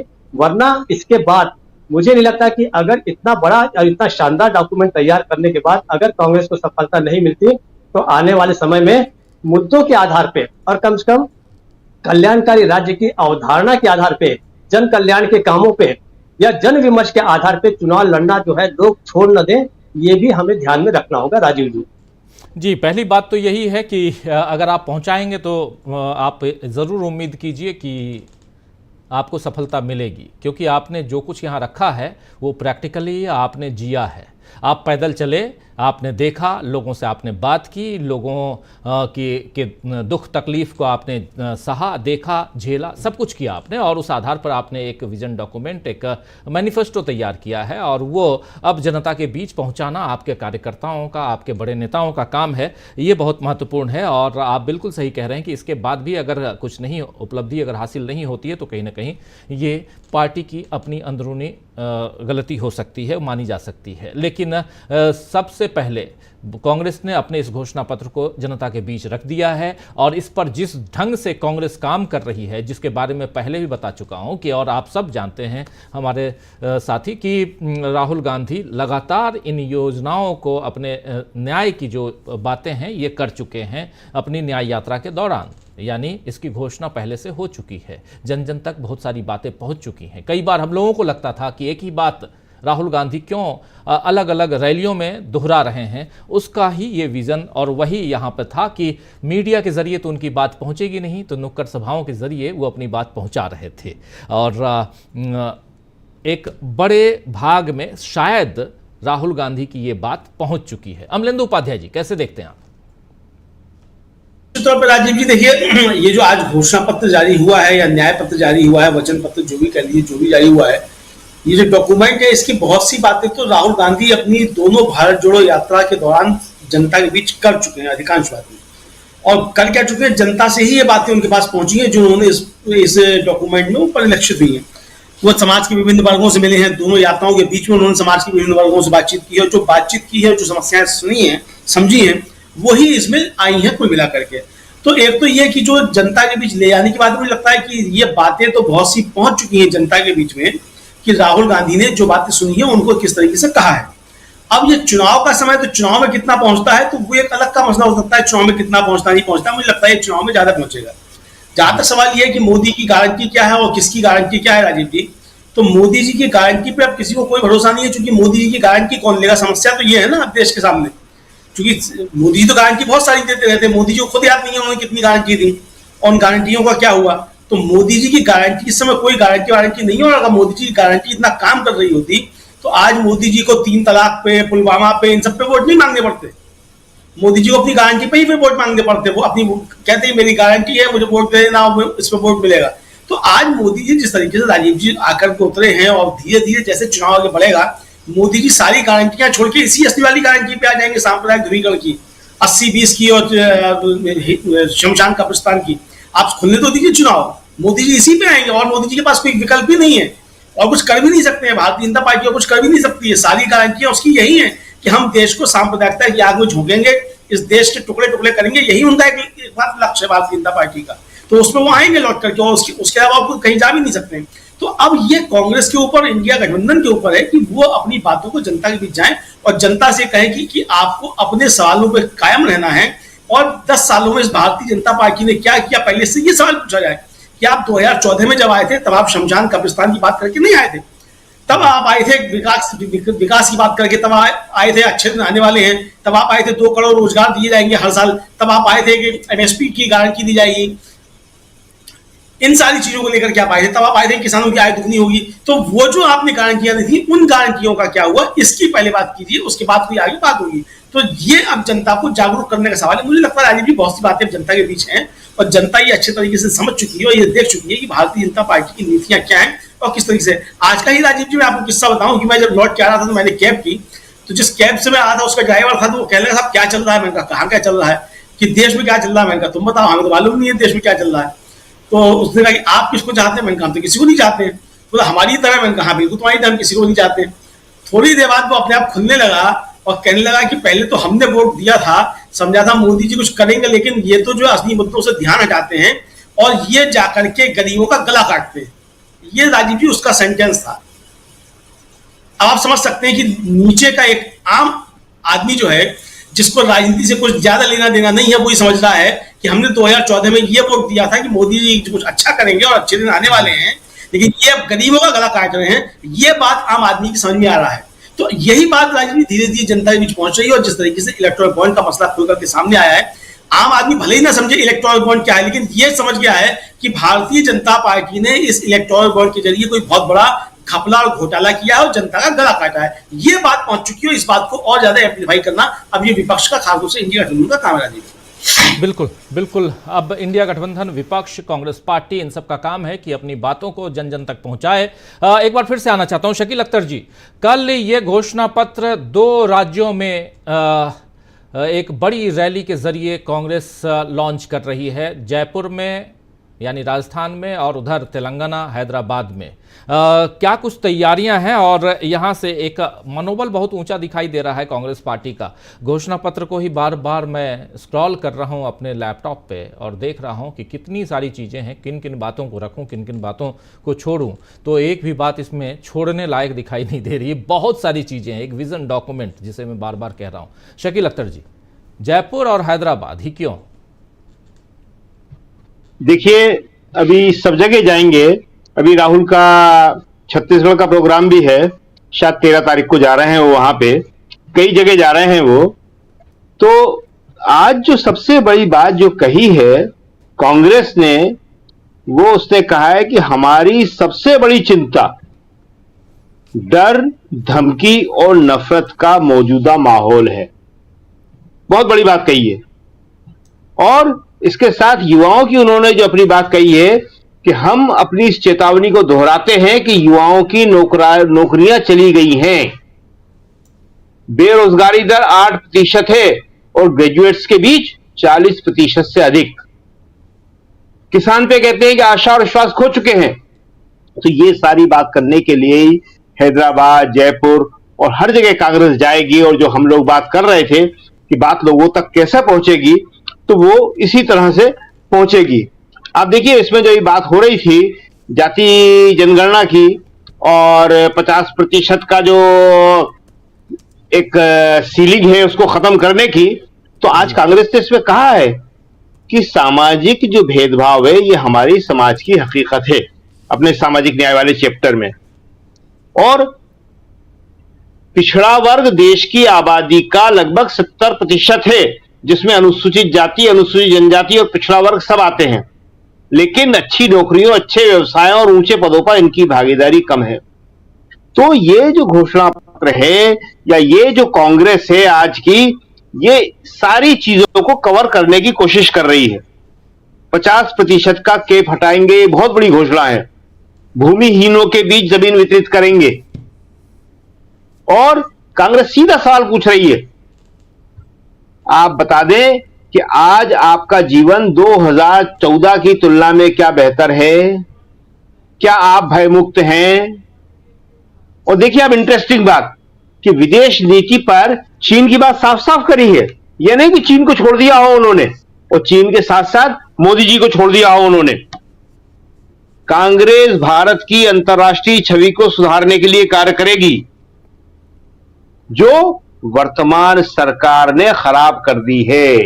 ये साफ कहा है, वर्तमान सरकार ने हमारी अंतर्राष्ट्रीय इमेज को खराब कर दिया है, हम उसको ठीक करेंगे। और इससे भी बढ़िया बात देखिए आप, राष्ट्रीय सुरक्षा सीना ठोकने से नहीं होती है। ये जो मोदी जी सीना ठोकते हैं, ये साफ साफ बोल दिया कि सीना ठोकने से नहीं होती है, अतिशयोक्तिपूर्ण दावों से नहीं होती है, सीमाओं पर सतर्कता से ध्यान देने से होती है, दृढ़ रक्षा तैयारियों से होती है। चीन के साथ अपनी सीमाओं पर चिंता व्यक्त की है कांग्रेस ने। चीन के साथ हमारी सीमाओं का क्या हाल कर दिया है इन्होंने, और हम अपनी नीति में इस बात को बहुत ही ऊपर लेके आएंगे और इस चीज का हल करेंगे। विदेश नीति के बारे में ज्यादा नहीं बोला जा सकता, मगर उन्होंने सब बोला है। इसी तरह आप देखिए कि इंटरनेट पे, जिसपे हम आज यह बात कर रहे हैं, इसको चाहे जब ये बंद कर देते हैं, कई चैनल इन्होंने बंद कर दिए, उन्होंने कहा है कि इंटरनेट पर कोई पाबंदी नहीं होगी। ये बहुत बड़ी घोषणा है ये इंटरनेट की, कि इंटरनेट जो है ये आजादी है अभिव्यक्ति की, और अभिव्यक्ति की स्वतंत्रता पर हम कुछ नहीं होंगे। देखिए, ये जो घोषणा पत्र है, इसको सरल भाषा में हम इस तरह देख सकते हैं, ये विकास का स्टेज 2 है। विकास का स्टेज 1 यूपीए सरकार ने 2004 से 14 तक किया था, और अब विकास स्टेज 2, क्योंकि इन्होंने कहा है कि भविष्य आज के युवाओं में निहित है। ये बात मोदी जी कहने वाले नहीं है कि युवाओं में देश का भविष्य निहित है, कांग्रेस कह रही है। और कौन से युवाओं में? जिसकी एवरेज एज, औसत आयु केवल 28 वर्ष है। बहुत बड़ी बात है। इस समय देश का औसत जो हमारा युवा है 28 वर्ष का है। ये चाहे तो कुछ भी कर सकता है, लेकिन इसको आप बेरोजगारी के जाल में उलझाकर, हिंदू मुसलमान में उलझाकर, भावनात्मक इश्यू में उलझाकर, नाले से गैस कैसे पैदा कर लोगे, ये बताकर आप उलझा रहे हैं। तो कांग्रेस ने ये बातें बड़ी साफ साफ कही हैं, पेपर लीक पर भी बोली है कि पेपर लीक जो है इसको हम खत्म कर देंगे। तो आप जो सवाल कर रहे थे कि ये वहां क्यों जा रहे हैं, इसीलिए जा रहे हैं कि ये बात जो है देश में जगह जगह कैसे पहुंचे। इसके देखिए 2 ही माध्यम है, एक कार्यकर्ता तो कार्यकर्ताओं को आपको उत्साह भरना पड़ेगा, उनमें जोश भरना पड़ेगा, कार्यकर्ताओं को आपको एक्टिव करना पड़ेगा। और ये कांग्रेस का काम है। वो कैसे करती है, क्या करती है, वो करना पड़ेगा। कांग्रेस का कार्यकर्ता किसी वक्त में हर घर में जाता था, हर गांव में जाता था, और आज भी कांग्रेस का कार्यकर्ता जिंदा है, हर गांव में है। लेकिन ये बात सही है, उसे एक्टिव करने की जरूरत है, उसको वापस हिम्मत दिलाने की जरूरत है, तो पहुंच सकता है। और दूसरा ये जो है, ये इंटरनेट की जो कांग्रेस ने बात करी है, ये इंटरनेट के जरिए, सोशल मीडिया के जरिए, यूट्यूब के जरिए अभी 2 या 3 चैनल जो बंद किए हैं, क्यों किए हैं? इसीलिए किए कि ये जो चैनल है लोगों तक पहुंच रहे हैं ना आज सारे, तो इन पे निगाहें हैं उनकी। तो ये कांग्रेस को देखना है कि इनकी रक्षा वो कैसे कर सकती है, या राजनीतिक दल दूसरे भी कैसे कर सकते हैं, या हमारा समाज कैसे कर सकता है। ये समाज का, हमारी न्यायपालिका का, राजनीतिक दलों का, सबका मिलाजुला काम है ये कि कैसे इनकी रक्षा की जाए। तो ये जो 2-3 माध्यम है, कार्यकर्ता, सोशल मीडिया, यूट्यूब, इनके जरिए पहुंचेगी। और जहां तक मुख्य मीडिया की बात है, मेन स्ट्रीम मीडिया की बात है, तो आपको सब मालूम है, क्या बताएं। कोई हमसे पूछ रहा था आज कि सर एक बात बता सकते हैं, क्योंकि वो देख रहे थे कि हम सारा पढ़ते ही हैं, पढ़ ही रहे थे, बहुत से लोग पढ़ते हैं, हम ही नहीं पढ़ रहे, सब पढ़ते हैं, नोट्स भी लेते हैं। तो हमने सोचा पूछना होगा कि इसमें कहां क्या है, क्या नहीं है। तो सर इसमें क्या नहीं है? हमने कहा इसमें एक तो ये नहीं है कि वो नाले से गैस कैसे बनाई जाती है, ये इसमें नहीं है। हम बहुत कोशिश कर रहे हैं, नहीं साहब कुछ ऐसा पॉइंट बताइए ना जो कांग्रेस ने नहीं लिखा हो। तो यही ढूंढ रहे हैं इसमें कि क्या नहीं है इसमें, लहसुन की चटनी बनाने की विधि इसमें है या नहीं है, तो वो ये ढूंढ रहे हैं इसमें। लेकिन जो है उसको पहुंचाने का काम तो कांग्रेस का है, और कांग्रेस के साथ बाकी लोग जो देश में लोकतंत्र को जिंदा रखना चाहते हैं उनका है। और देश में जो है युवा पीढ़ी के लिए, देश के बच्चों के लिए जिनको चिंता है उनकी है। क्योंकि देखिए इसमें एक बड़ी खास बात कही है, 1 से 12 तक, क्लास 1 से 12 तक निःशुल्क शिक्षा, ये निःशुल्क शिक्षा खत्म हो चुकी है, शिक्षा का परसेंटेज घट रहा है। और बहुत इंपॉर्टेंट बात है, ये सब बहुत डिटेल्स की बातें हैं, इनको बताते रहेंगे। गैर शिक्षण गतिविधियों में शिक्षकों के काम करने को रोकना। आज क्या करवाया जा रहा है, टीचर जो सरकारी हैं, जितने बच्चे हैं, बच्चे ही कम हैं, उनसे कहा जा रहा है कि तुम स्कूल में पढ़ाओ नहीं, बाकी दूसरे सारे काम करते रहो। कांग्रेस ने कहा है कि नो, गैर शिक्षण गतिविधियों में उनके कामों को रोका जाएगा और संविदा शिक्षक को रोका जाएगा। संविदा, ये जो कॉन्ट्रैक्ट सिस्टम किया है हर जगह लागू, टीचिंग में भी कर दिया है। पक्की और पूरी नौकरी देने के बदले कॉन्ट्रैक्ट टीचर 5,000 रुपए, 7,000 रुपए, 11,000 रुपए दे रहे टीचरों को, इसको रोका जाएगा। और शिक्षा में वैज्ञानिक सोच को लाया जाएगा। जहां वैज्ञानिक सोच आ जाएगी तो फिर हर स्टूडेंट समझ जाएगा कि भाई साहब बादल जो होते हैं उसमें रडार काम नहीं करता है, ये इस तरह के मजाक जो हैं ये कहानियों में भी अच्छे नहीं लगते, ये तो फिल्मों में भी नहीं होते, चुटकुलों में भी ये चीजें नहीं होती हैं। और पकोड़ा बना के रोजगार नहीं मिलता है, और नाले की गैस से चाय नहीं बनती है, और एक टायर में हवा भर लो और उसको स्कूटर पे ले जाके दूसरी जगह उस हवा को डाल दो, ऐसा भी नहीं होता है। ये सारी जो वैज्ञानिक सोच है उसको खत्म करने की बात इसमें की गई है।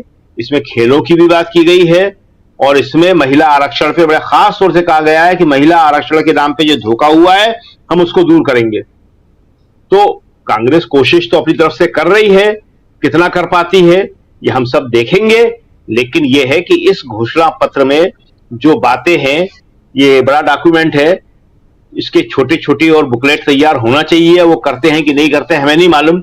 जो हैंडी बुकलेट होती हैं उसमें एक एक पॉइंट छोटा छोटा उनको लिख के कांग्रेस को पहुंचाना चाहिए।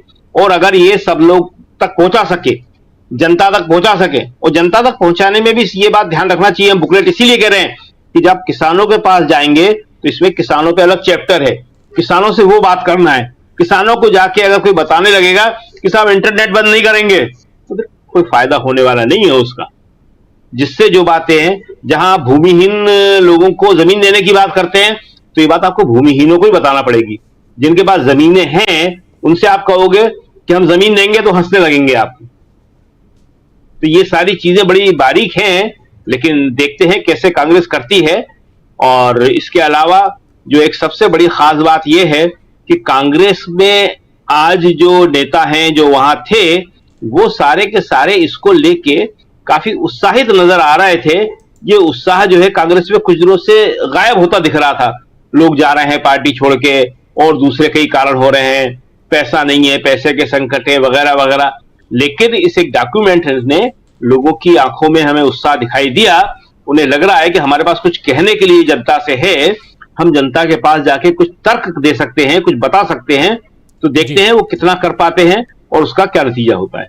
जी बिल्कुल बिल्कुल, आप अभी बात कर रहे थे और पूरे 48 page 48 pages of this vision document, जिसको घोषणा पत्र या मैनिफेस्टो कह रहे हैं, ये सामने आपके सामने हम स्क्रॉल कर रहे हैं। पूरे 48 पेज हिंदी में और इंग्लिश में भी है, दोनों है। लेकिन हिंदी में चूंकि हमारा ये कार्यक्रम हिंदी में होता है तो हिंदी में हम आप तक ये पूरे डॉक्यूमेंट को यहाँ आप तक पहुँचा रहे हैं। आप चाहें तो बाद में हम इसका PDF जो है वो अपलोड कर देंगे, आप वहाँ से भी डाउनलोड करके पढ़ सकते हैं। लेकिन बहुत सारी बातें इसलिए यहाँ इस घोषणा पत्र की हम चर्चा कर रहे हैं, बार बार कर रहे हैं और बहुत विस्तार से कर रहे हैं, क्योंकि ये एक ऐसा डॉक्यूमेंट सामने है जिसको अगर लागू कर दिया जाए तो भारत बहुत ही खुशहाल हो सकता है। जरा आगे बढ़ें और हमारे जी कुछ जोड़ना चाह रहे हैं शकील जी। ये आप अपने दर्शकों को बता सकते हैं कि ये सारे जो घोषणा पत्र हैं हिंदी और अंग्रेजी में और जल्दी दूसरी भाषाओं में भी आने वाले हैं, ये हर प्रदेश कांग्रेस कार्यालय में ही पहुंचाए जा रहे हैं, जिला कांग्रेस कमेटी के कार्यालय में भी पहुंचाए जा रहे हैं, ब्लॉक कांग्रेस कमेटी के कार्यालय में पहुंचाए जा रहे हैं। तो वहां से आम आदमी भी जाके इन घोषणा पत्र की कॉपी को ले सकता है और वहां पे इसकी जो प्रिंटेड कॉपी है उसको देख सकता है। ये सारे आज वहां में बता रहे थे, हमने मालूम किया इसके बारे में, ये सब जानकारी हम कर रहे थे। तो उन्होंने कहा हम इनको सब जगह पहुंचा रहे हैं, अपने अपने प्रदेश कार्यालयों में, जिला कार्यालयों में। बिल्कुल, पूरी जानकारी, अच्छी जानकारी देने के लिए बहुत शुक्रिया शकील जी। सीधा आना चाहता हूं प्रशांत टंडन जी आपके पास। अब यहां से जरा इंडिया गठबंधन की तरफ बढ़ें और बिहार में आपने देखा कि आज 3 सीटें मुकेश सहनी को देकर, क्या लगता है प्रशांत जी, जरा सा ये समझना भी जरूरी है, मुकेश सहनी की पार्टी को लोकसभा की 3 सीटें, ये कितना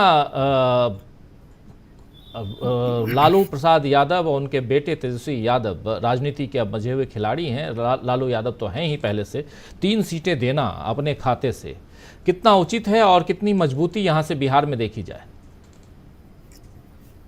देखिए राजीव जी, उनको 3 सीटें आरजेडी ने अपने कोटे से दी हैं और मुकेश सहनी की पार्टी के साथ, मतलब जो उनकी पार्टी का जो समर्थक वर्ग है वो इंडिया गठबंधन को उन 3 सीटों के अलावा भी जो उनका प्रभाव क्षेत्र है उसमें काफ़ी उनको बढ़त देगा।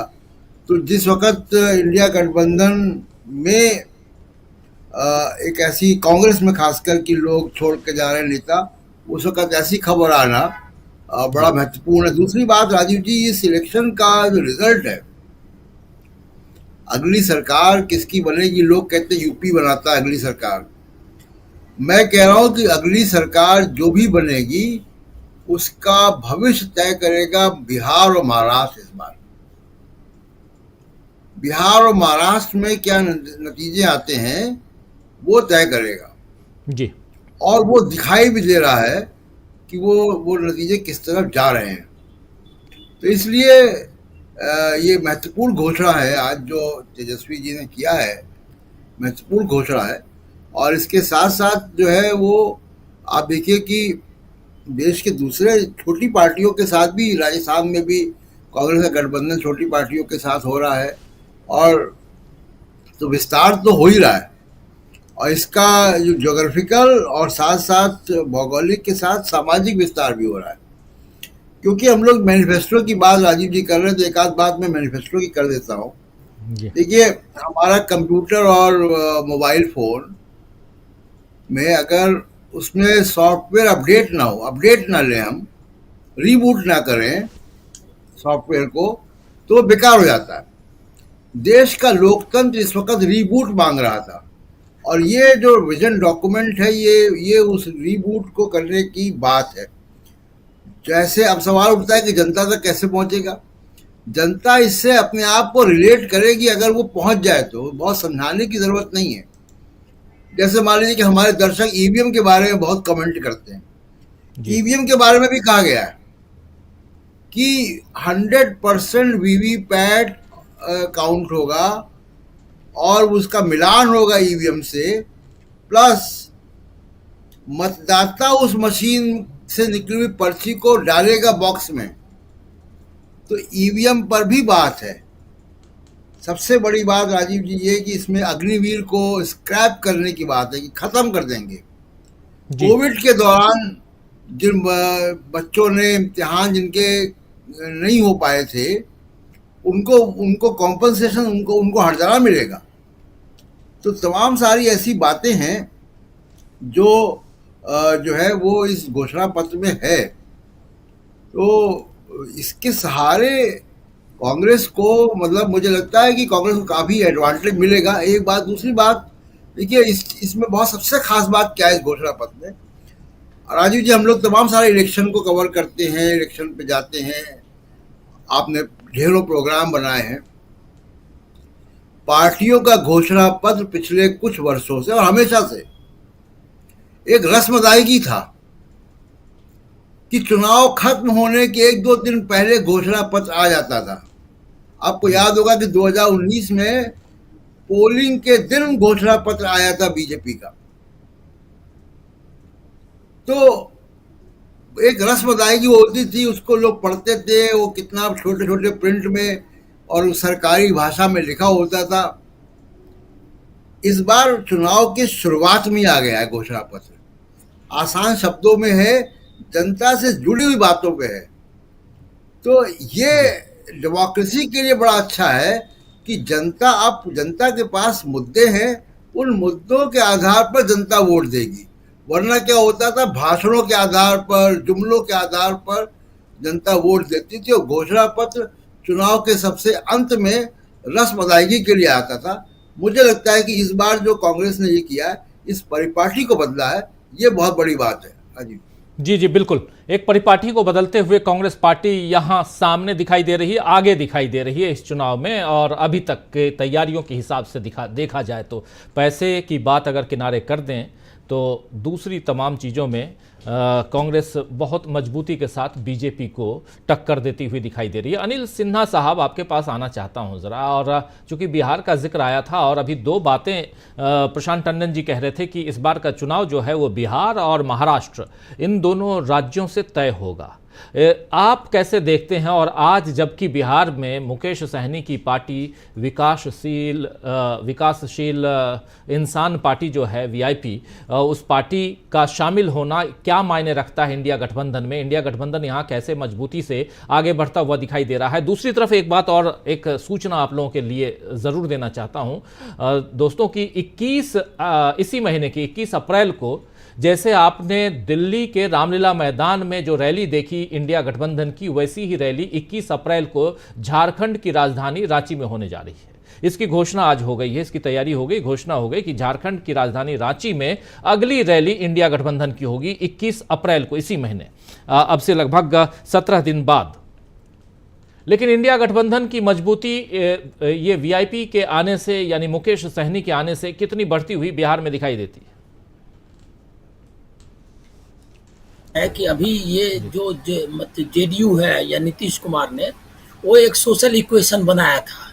वो सोशल इक्वेशन जो था वो सोशल इक्वेशन आरजेडी के का जो सोशल इक्वेशन था उसके खिलाफ था। मतलब एक जो पिछड़ों में जो अति पिछड़े थे और दलितों में जो महादलित करके, ये दो कैटेगरी करके एक अलग सोशल इक्वेशन बनाया जिसके नीतीश लीडर थे और वो इधर उधर करते रहे। अब वो एक बड़ा, मतलब मैं मानता हूं कि बीजेपी के लिए एक बड़ा आधार क्षेत्र उन्होंने छोड़ दिया है, जो कि जेडीयू तो खत्म होने वाली पार्टी है, लेकिन बीजेपी के लिए वो बहुत बड़ा आधार क्षेत्र है। जो अति पिछड़े का बहुत तबका है, छोटी छोटी जातियां हैं, जो कुर्मी, कुशवाहा और इनको छोड़ करके, मतलब यादव को छोड़ करके, उन जातियों में वो पैठ बना रही थी। और इसमें सबसे वल्नरेबल, मतलब जो सबसे ज़्यादा बड़ी संख्या में, क्योंकि बिहार नदियों का प्रदेश है, बहुत सारी नदियां हैं। और ये जो मलाह जाति है वो अलग अलग जो केवट है और सब अलग अलग नाम से हैं और उनकी बड़ी संख्या, कोसी है, गंगा है, गंडक है, महानदी है, कमला है, बहुत एक से एक नदियां हैं। तो ये सारी नदियां जो है आपको पूरे बिहार में, एक तो ये जो जाति है, जाति या जाति समूह, एक अकेले जाति नहीं है, बहुत सारे लोग हैं जो कि अपने को मल्लाह कैटेगरी में मानते हैं। तो उनका एक काफ़ी बड़ी संख्या में, मतलब 10% के आसपास वो लोग अपने को जोड़ते हैं। तो वो एक बड़ा समूह है जिसको कि मुकेश सहनी ने धीरे धीरे अपने नेतृत्व में, समझिए कि उसको वॉइस दिया। वो काफ़ी लंबे समय से वो लोग अपने को एसर्ट कर रहे थे, तो वो उसमें है, जिसमें गंगोता भी एक तरह से उन्हीं का एलाय है। तो वो उसको ये बहुत मल मिलेगा। तो एक तरह का, और ऐसे भी उन्होंने कुशवाहा और ये जो भी नॉन यादव जातियां, उसको काफ़ी टिकट दिया आरजेडी ने। तो सोशल इक्वेशन जो जेडीयू ने बनाया है बीजेपी के लिए, या बीजेपी और उन दोनों ने मिलके, उसमें वो दरार ला रहे हैं। तो ये हमको लग रहा है क्या कि जो 40 उसमें 39 की जो का ये है, मतलब जो टैली है, वो मीट नहीं कर पाएंगे किसी भी तरीके से। अब टक्कर लेकिन बराबर की है। मैं अभी भी कहूँगा कि काफ़ी सीटें घटेंगी, लेकिन अभी कहना मुश्किल है कि कितनी दूर तक सीटें घटेंगी। तो वो एक तो ये फैक्टर है। महाराष्ट्र में जब आएंगे तो महाराष्ट्र में उनके बीच में काफ़ी फाइट है।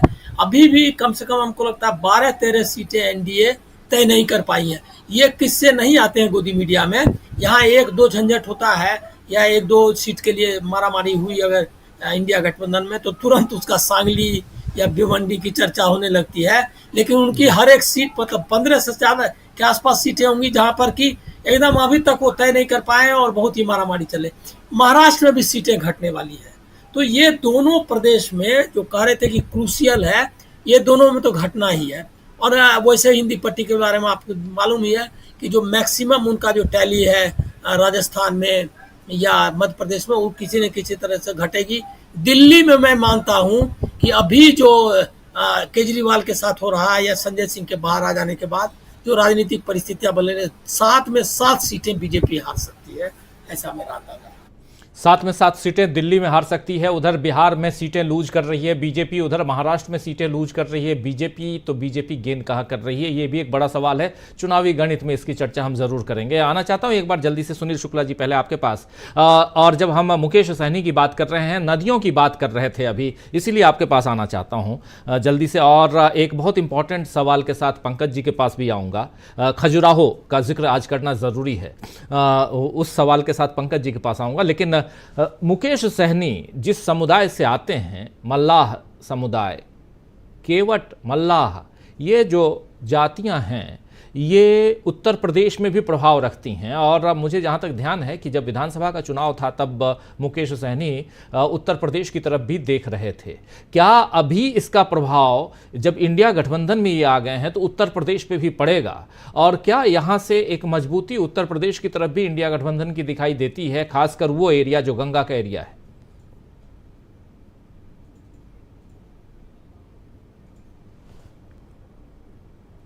आवाज नहीं आ रही सुनील जी की। मल्लाहों को जी ठीक है। और निषादों को आकर्षित करने की कोशिश मुलायम सिंह यादव ने बहुत पहले शुरू कर दी थी। अब आप याद कीजिए कि फूलन देवी को उन्होंने चुनाव लड़ाया था मिर्जापुर से और वो जीत करके आई थी। ये गंगा के किनारे के, जिसका उल्लेख भी किया अनिल सिन्हा जी ने, गंगा किनारे के जो विधानसभा क्षेत्र हैं, लोकसभा क्षेत्र हैं, जैसे मिर्जापुर है, फतेहपुर है, कौशाम्बी है, इलाहाबाद का इलाका है, चंदौली है, इसमें अच्छे खासे मतलब इनकी संख्या है इन मल्लाहों की। और पिछले दिनों जब वीआईपी शामिल थी जेडीयू की सरकार में, और जेडीयू की मैंने नीतीश कुमार जी के ऊपर आरोप लगा था कि वह वीआईपी को तोड़ने में लगे हुए, और फिर ये लगा था कि उसके मंत्रियों को उन्होंने निकाल दिया था। तब से एक तरह की नाराजगी जेडीयू को लेकर के वीआईपी में रही है। मेरा अपना मानना है कि मुकेश सहनी ने पिछले विधानसभा चुनाव के दौरान एक बहुत बड़ा सम्मेलन किया था, बल्कि 2 सम्मेलन किए थे उत्तर प्रदेश में, और दोनों में बड़ी संख्या में लोगों ने भागीदारी की थी।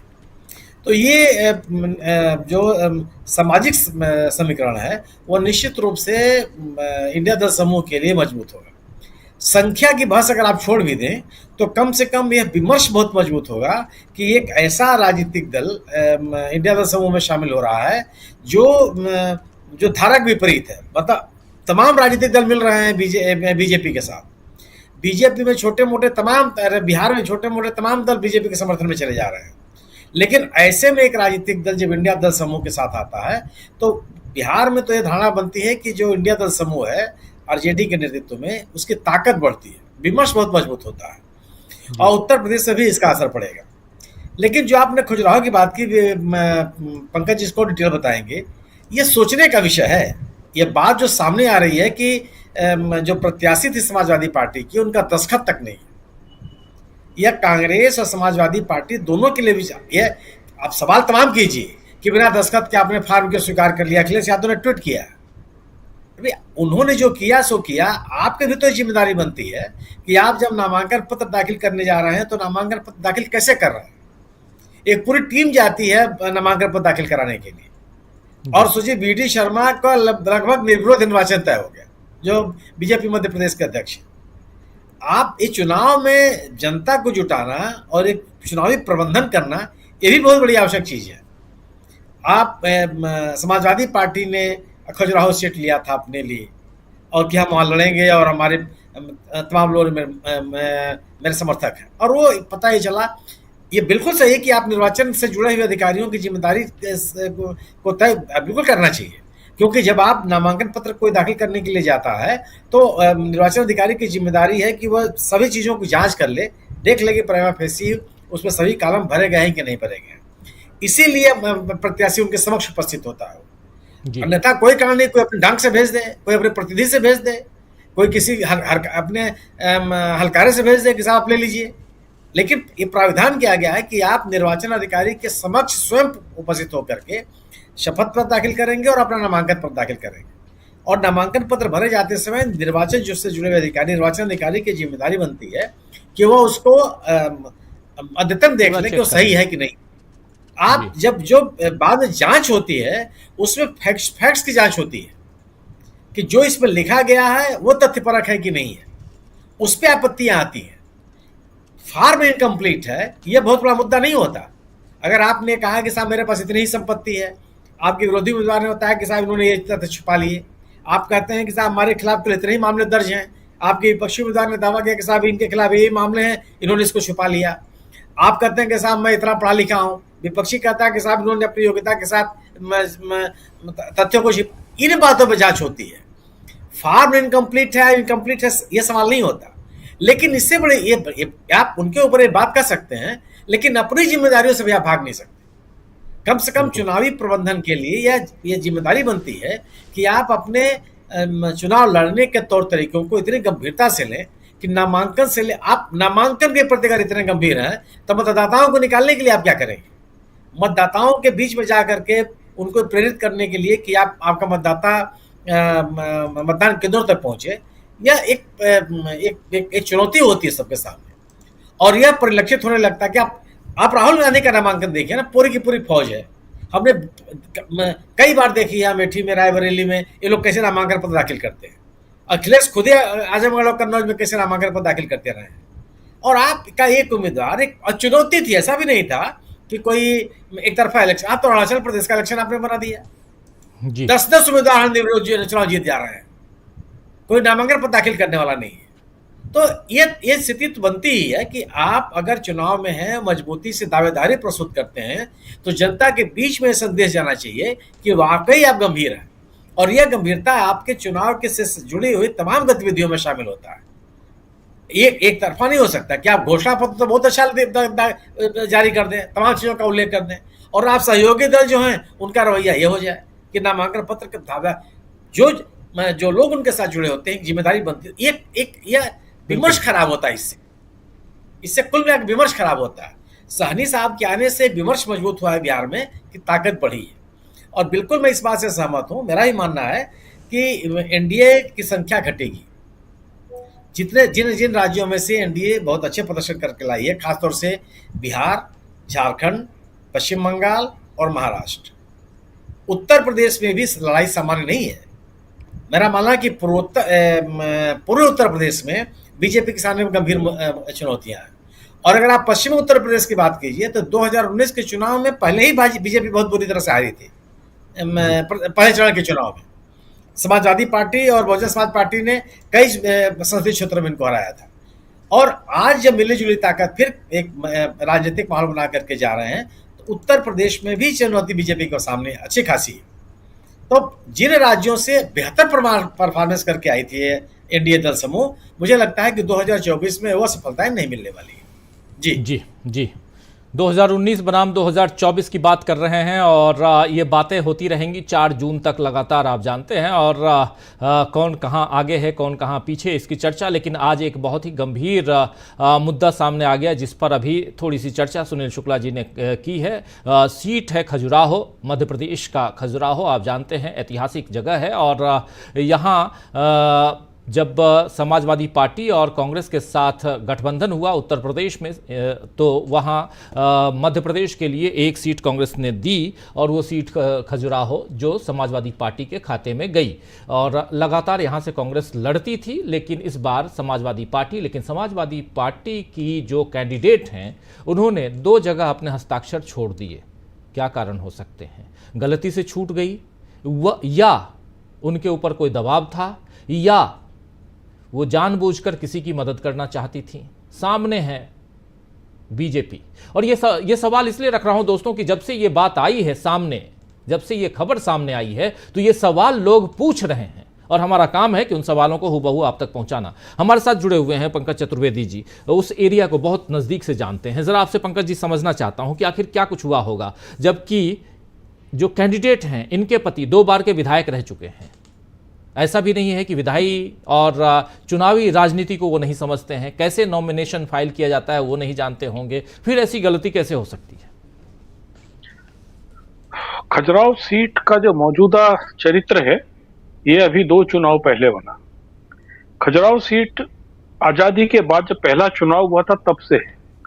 पहले केवल छतरपुर जिले की 4 विधानसभा और टीकमगढ़ जिले की पूरा, ये मिला के खजुराहो थी। बाद में भारतीय जनता पार्टी ने अपनी सुविधा के अनुसार से खजुराहो सीट को छतरपुर की 2 विधानसभा, पन्ना जिले की 3 और कटनी की, इस तरीके से इसको बनाया। और अभी तक वहां पर विद्यावती चतुर्वेदी चुनाव जीतती रही, मम्मी जिनको हम कहते हैं, विनोद भाई सत्यव्रत चतुर्वेदी वहां से चुनाव जीते, उमा भारती 2 बार चुनाव जीती, कुसमरिया जी जीते, और उसके बाद में इसका चरित्र बदला वीडी शर्मा के लिए। ये जो घटना हुई बहुत स्पष्ट है कि चलो ठीक है, सबको समझौता करना था। ईमानदारी की बात है कि समाजवादी पार्टी का खजुराहो लोकसभा सीट पर कोई पकड़ नहीं थी। उनका जो विधायक बिजावर से बबलू चुना गया था, बबलू शुक्ला, जो बाद में बीजेपी में गया और इस बार बीजेपी के टिकट पर लड़ा, मूल रूप से बबलू शुक्ला कांग्रेस के थे, कांग्रेस से उन्हें टिकट नहीं मिला, इसलिए नाराज होकर समाजवादी पार्टी में चले गए थे। इसी प्रकार राजनगर सीट से उन्होंने सत्यव्रत चतुर्वेदी के बेटे को टिकट दे दिया था जो 4थे नंबर पे रहे थे। चंदला सीट पे भी जो कांग्रेस से कोई नाराज था तो उसको टिकट दे दिया था। मूल रूप से कहा जाए जो समाजवादी पार्टी का कोई वहां पर लेन देन नहीं है। हाँ, बस ये था कि समाजवादी पार्टी ने भी उत्तर प्रदेश की तरह पहले वहां पर एक को टिकट दिया, फिर 1 तारीख को उसका टिकट बदल के इनको दीपक की पत्नी को दे दिया। इनके पूरे परिवार में पति पत्नी मिला के अभी तक लगभग 6 चुनाव लड़ चुके हैं। और 6 चुनाव लड़ने वाले इंसान जानते हैं कि जब वो लोग अपना अभ्यर्थी पत्र प्रस्तुत करने जाते तो उनके साथ एक पूरी लीगल टीम होती है जो पूरी रात बैठ के एक एक चीज को चेक करती है। एक इंडेक्सिंग होती है कि आपको ये देना है। अब उसमें 2 गलतियां पाई गई हैं। एक तो ये है कि उन्होंने जो सत्यापित मतदाता सूची लगाई है जिसमें उनका नाम है, वो पुरानी सूची है। हालांकि वो कोई बहुत बड़ा मसला नहीं है, सूचियों का नवीनीकरण होता रहता है। आप नेट से जो मिल जाती है हम लोग उसको लेकर उसको सत्यापित कर देते हैं। दूसरा ये है कि जो फॉर्म में 2 जगह दस्तखत होते हैं, आई हियर बाई ऑथ वाला जो है, उसमें उनका एक डिक्लेरेशन जो है उसमें दूसरी जगह उनके दस्तखत नहीं है। ये सबसे बड़ा आश्चर्य की चीज है कि दस्तखत नहीं होना। ये हम किसी की मंशा पे शक नहीं कर सकते, लेकिन मध्य प्रदेश में एक बार हो चुका। राजकुमार पटेल तरीके उम्मीदवार सुषमा स्वराज जी को रास्ता दे चुके थे। तो एक शक की सुई वहां पर जरूर खड़ी हो रही है, क्योंकि जिन व्यक्ति को टिकट दिया गया है वो उत्तर प्रदेश के सीमावर्ती इलाके के हैं और उनके पूरे जितने माइनिंग के बिजनेसेस हैं वो सभी उत्तर प्रदेश में ही चलते हैं, निवाड़ी से सटे हुए इलाके में। तो एक चर्चा है, लेकिन ये दुर्भाग्य है। अब ये लीगल मसले में जाने की बात हो रही है। अभी तक तो मुझे नहीं लग रहा है कि जबलपुर में कोई रिट लगा गई है। थोड़ी देर आधे घंटे पहले तक मेरी बातचीत हुई है, तैयारी कर रहे हैं और मुझे पूरा भरोसा है कि हाईकोर्ट शायद इसमें बहुत ज्यादा दखल नहीं देगा। अब खजुराहो की सीट के साथ दिक्कत है कि अभी वहां पर 12 कैंडिडेट मैदान में है। अब आपके पास में मजबूरी है कि या तो आप बहुजन समाज पार्टी के कैंडिडेट को सपोर्ट करो और चुनाव को केवल फ्रे में दिखाओ, इसके अलावा वहां पर कुछ बता नहीं है।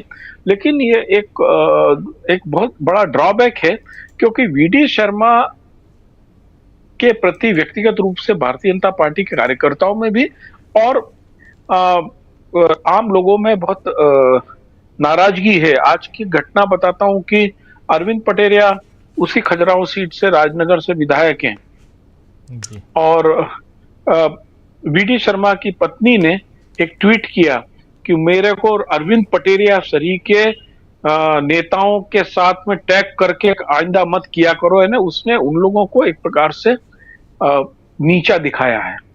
और शायद बहुत सारे लोग नहीं जानते होंगे कि वीडी शर्मा की जो पत्नी उसका छतरपुर से संबंध है, उसकी जो उनकी पत्नी की मदर है उनका मायका छतरपुर में ही है। तो ये एक घटना मैंने केवल इसलिए बताई कि अरविंद पटेरिया सरीका जो छतरपुर से एमएलए है, राजनगर से एमएलए है, उस इलाके से, उनसे उनके परिवार के इतने बुरे संबंध है कि वो किसी टैगिंग को लेकर पब्लिकली की उसको बोल रही कि ऐसा कभी मत करना। वीडी शर्मा को चुनाव जीतने में इस बार दिक्कत होनी थी और उस परिस्थिति में यदि एक प्रमुख उम्मीदवार ड्रॉबैक करता है तो एक तकलीफ होना लाजमी है। और वीडी शर्मा को 2 चुनाव पहले राजा पटेरिया बहुत 29,000 वोट से ही हारे थे। वहां से तो ऐसा भी नहीं है कि वो कोई बहुत पारंपरिक सीट बन गई थी वहां पे बीजेपी की। एक दुर्भाग्य है। मुकेश सहनी वाले मसले में जरूर जोड़ना चाहूंगा। मुकेश सहनी ने कुछ साल पहले इसी बनारस में बड़ी रैली करने की कोशिश की थी और बाद में पुलिस ने उसके बैनर फैनर पूरे फाड़ दिए गए थे और कहा था कि बगैर अनुमति के यहाँ पर ये रैली कर रहे हैं। थोड़ा बहुत असर मुकेश सहनी के आने का पूर्वांचल के उत्तर प्रदेश में बहुत जरूर पड़ेगा और मुझको एक संभावना लगती है कि ऐसा नहीं है कि ये जो मुकेश सहनी की पार्टी के साथ में जो पैक्ट हुआ है उसमें कांग्रेस की सहमति और कांग्रेस ने का रोल ना हो, क्योंकि कांग्रेस उत्तर प्रदेश में इस गणित को, मल्लाहों को, निषादों को कांग्रेस की ओर लाने के लिए लंबे समय से कोशिश करती रही है। प्रियंका वाड्रा गांधी खुद उन इलाकों में गई थी जहां पर एक बार गोली भी चली थी और निषाद लोग मारे गए थे। तो ये एक बड़ी सोची समझी गणित है और मुझे लगता है कि इससे जो इंडिया गठबंधन है उसको मध्य प्रदेश और उत्तर प्रदेश दोनों में कुछ फायदा अवश्य मिलेगा, क्योंकि जातीय गणित चुनाव में एक महत्वपूर्ण रखती है।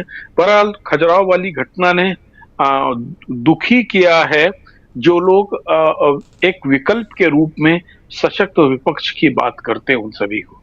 जी बिल्कुल, आप सही कह रहे हैं कि दुखी किया है खजुराहो की घटना ने और इंडिया गठबंधन कितनी मजबूती के साथ यहाँ से आगे बढ़ता हुआ दिखाई देगा, ये आने वाला वक्त बताएगा। इस चर्चा में इतना ही। बहुत बहुत शुक्रिया अदा करना चाहता हूँ पंकज चतुर्वेदी जी, सुनील शुक्ला जी, अनिल सिन्हा जी, शकील अख्तर जी, प्रशांत टंडन जी, डॉक्टर दीपक पाचपोर जी और अमलेंदु उपाध्याय जी, आप सबका बहुत शुक्रिया, बहुत धन्यवाद। और आप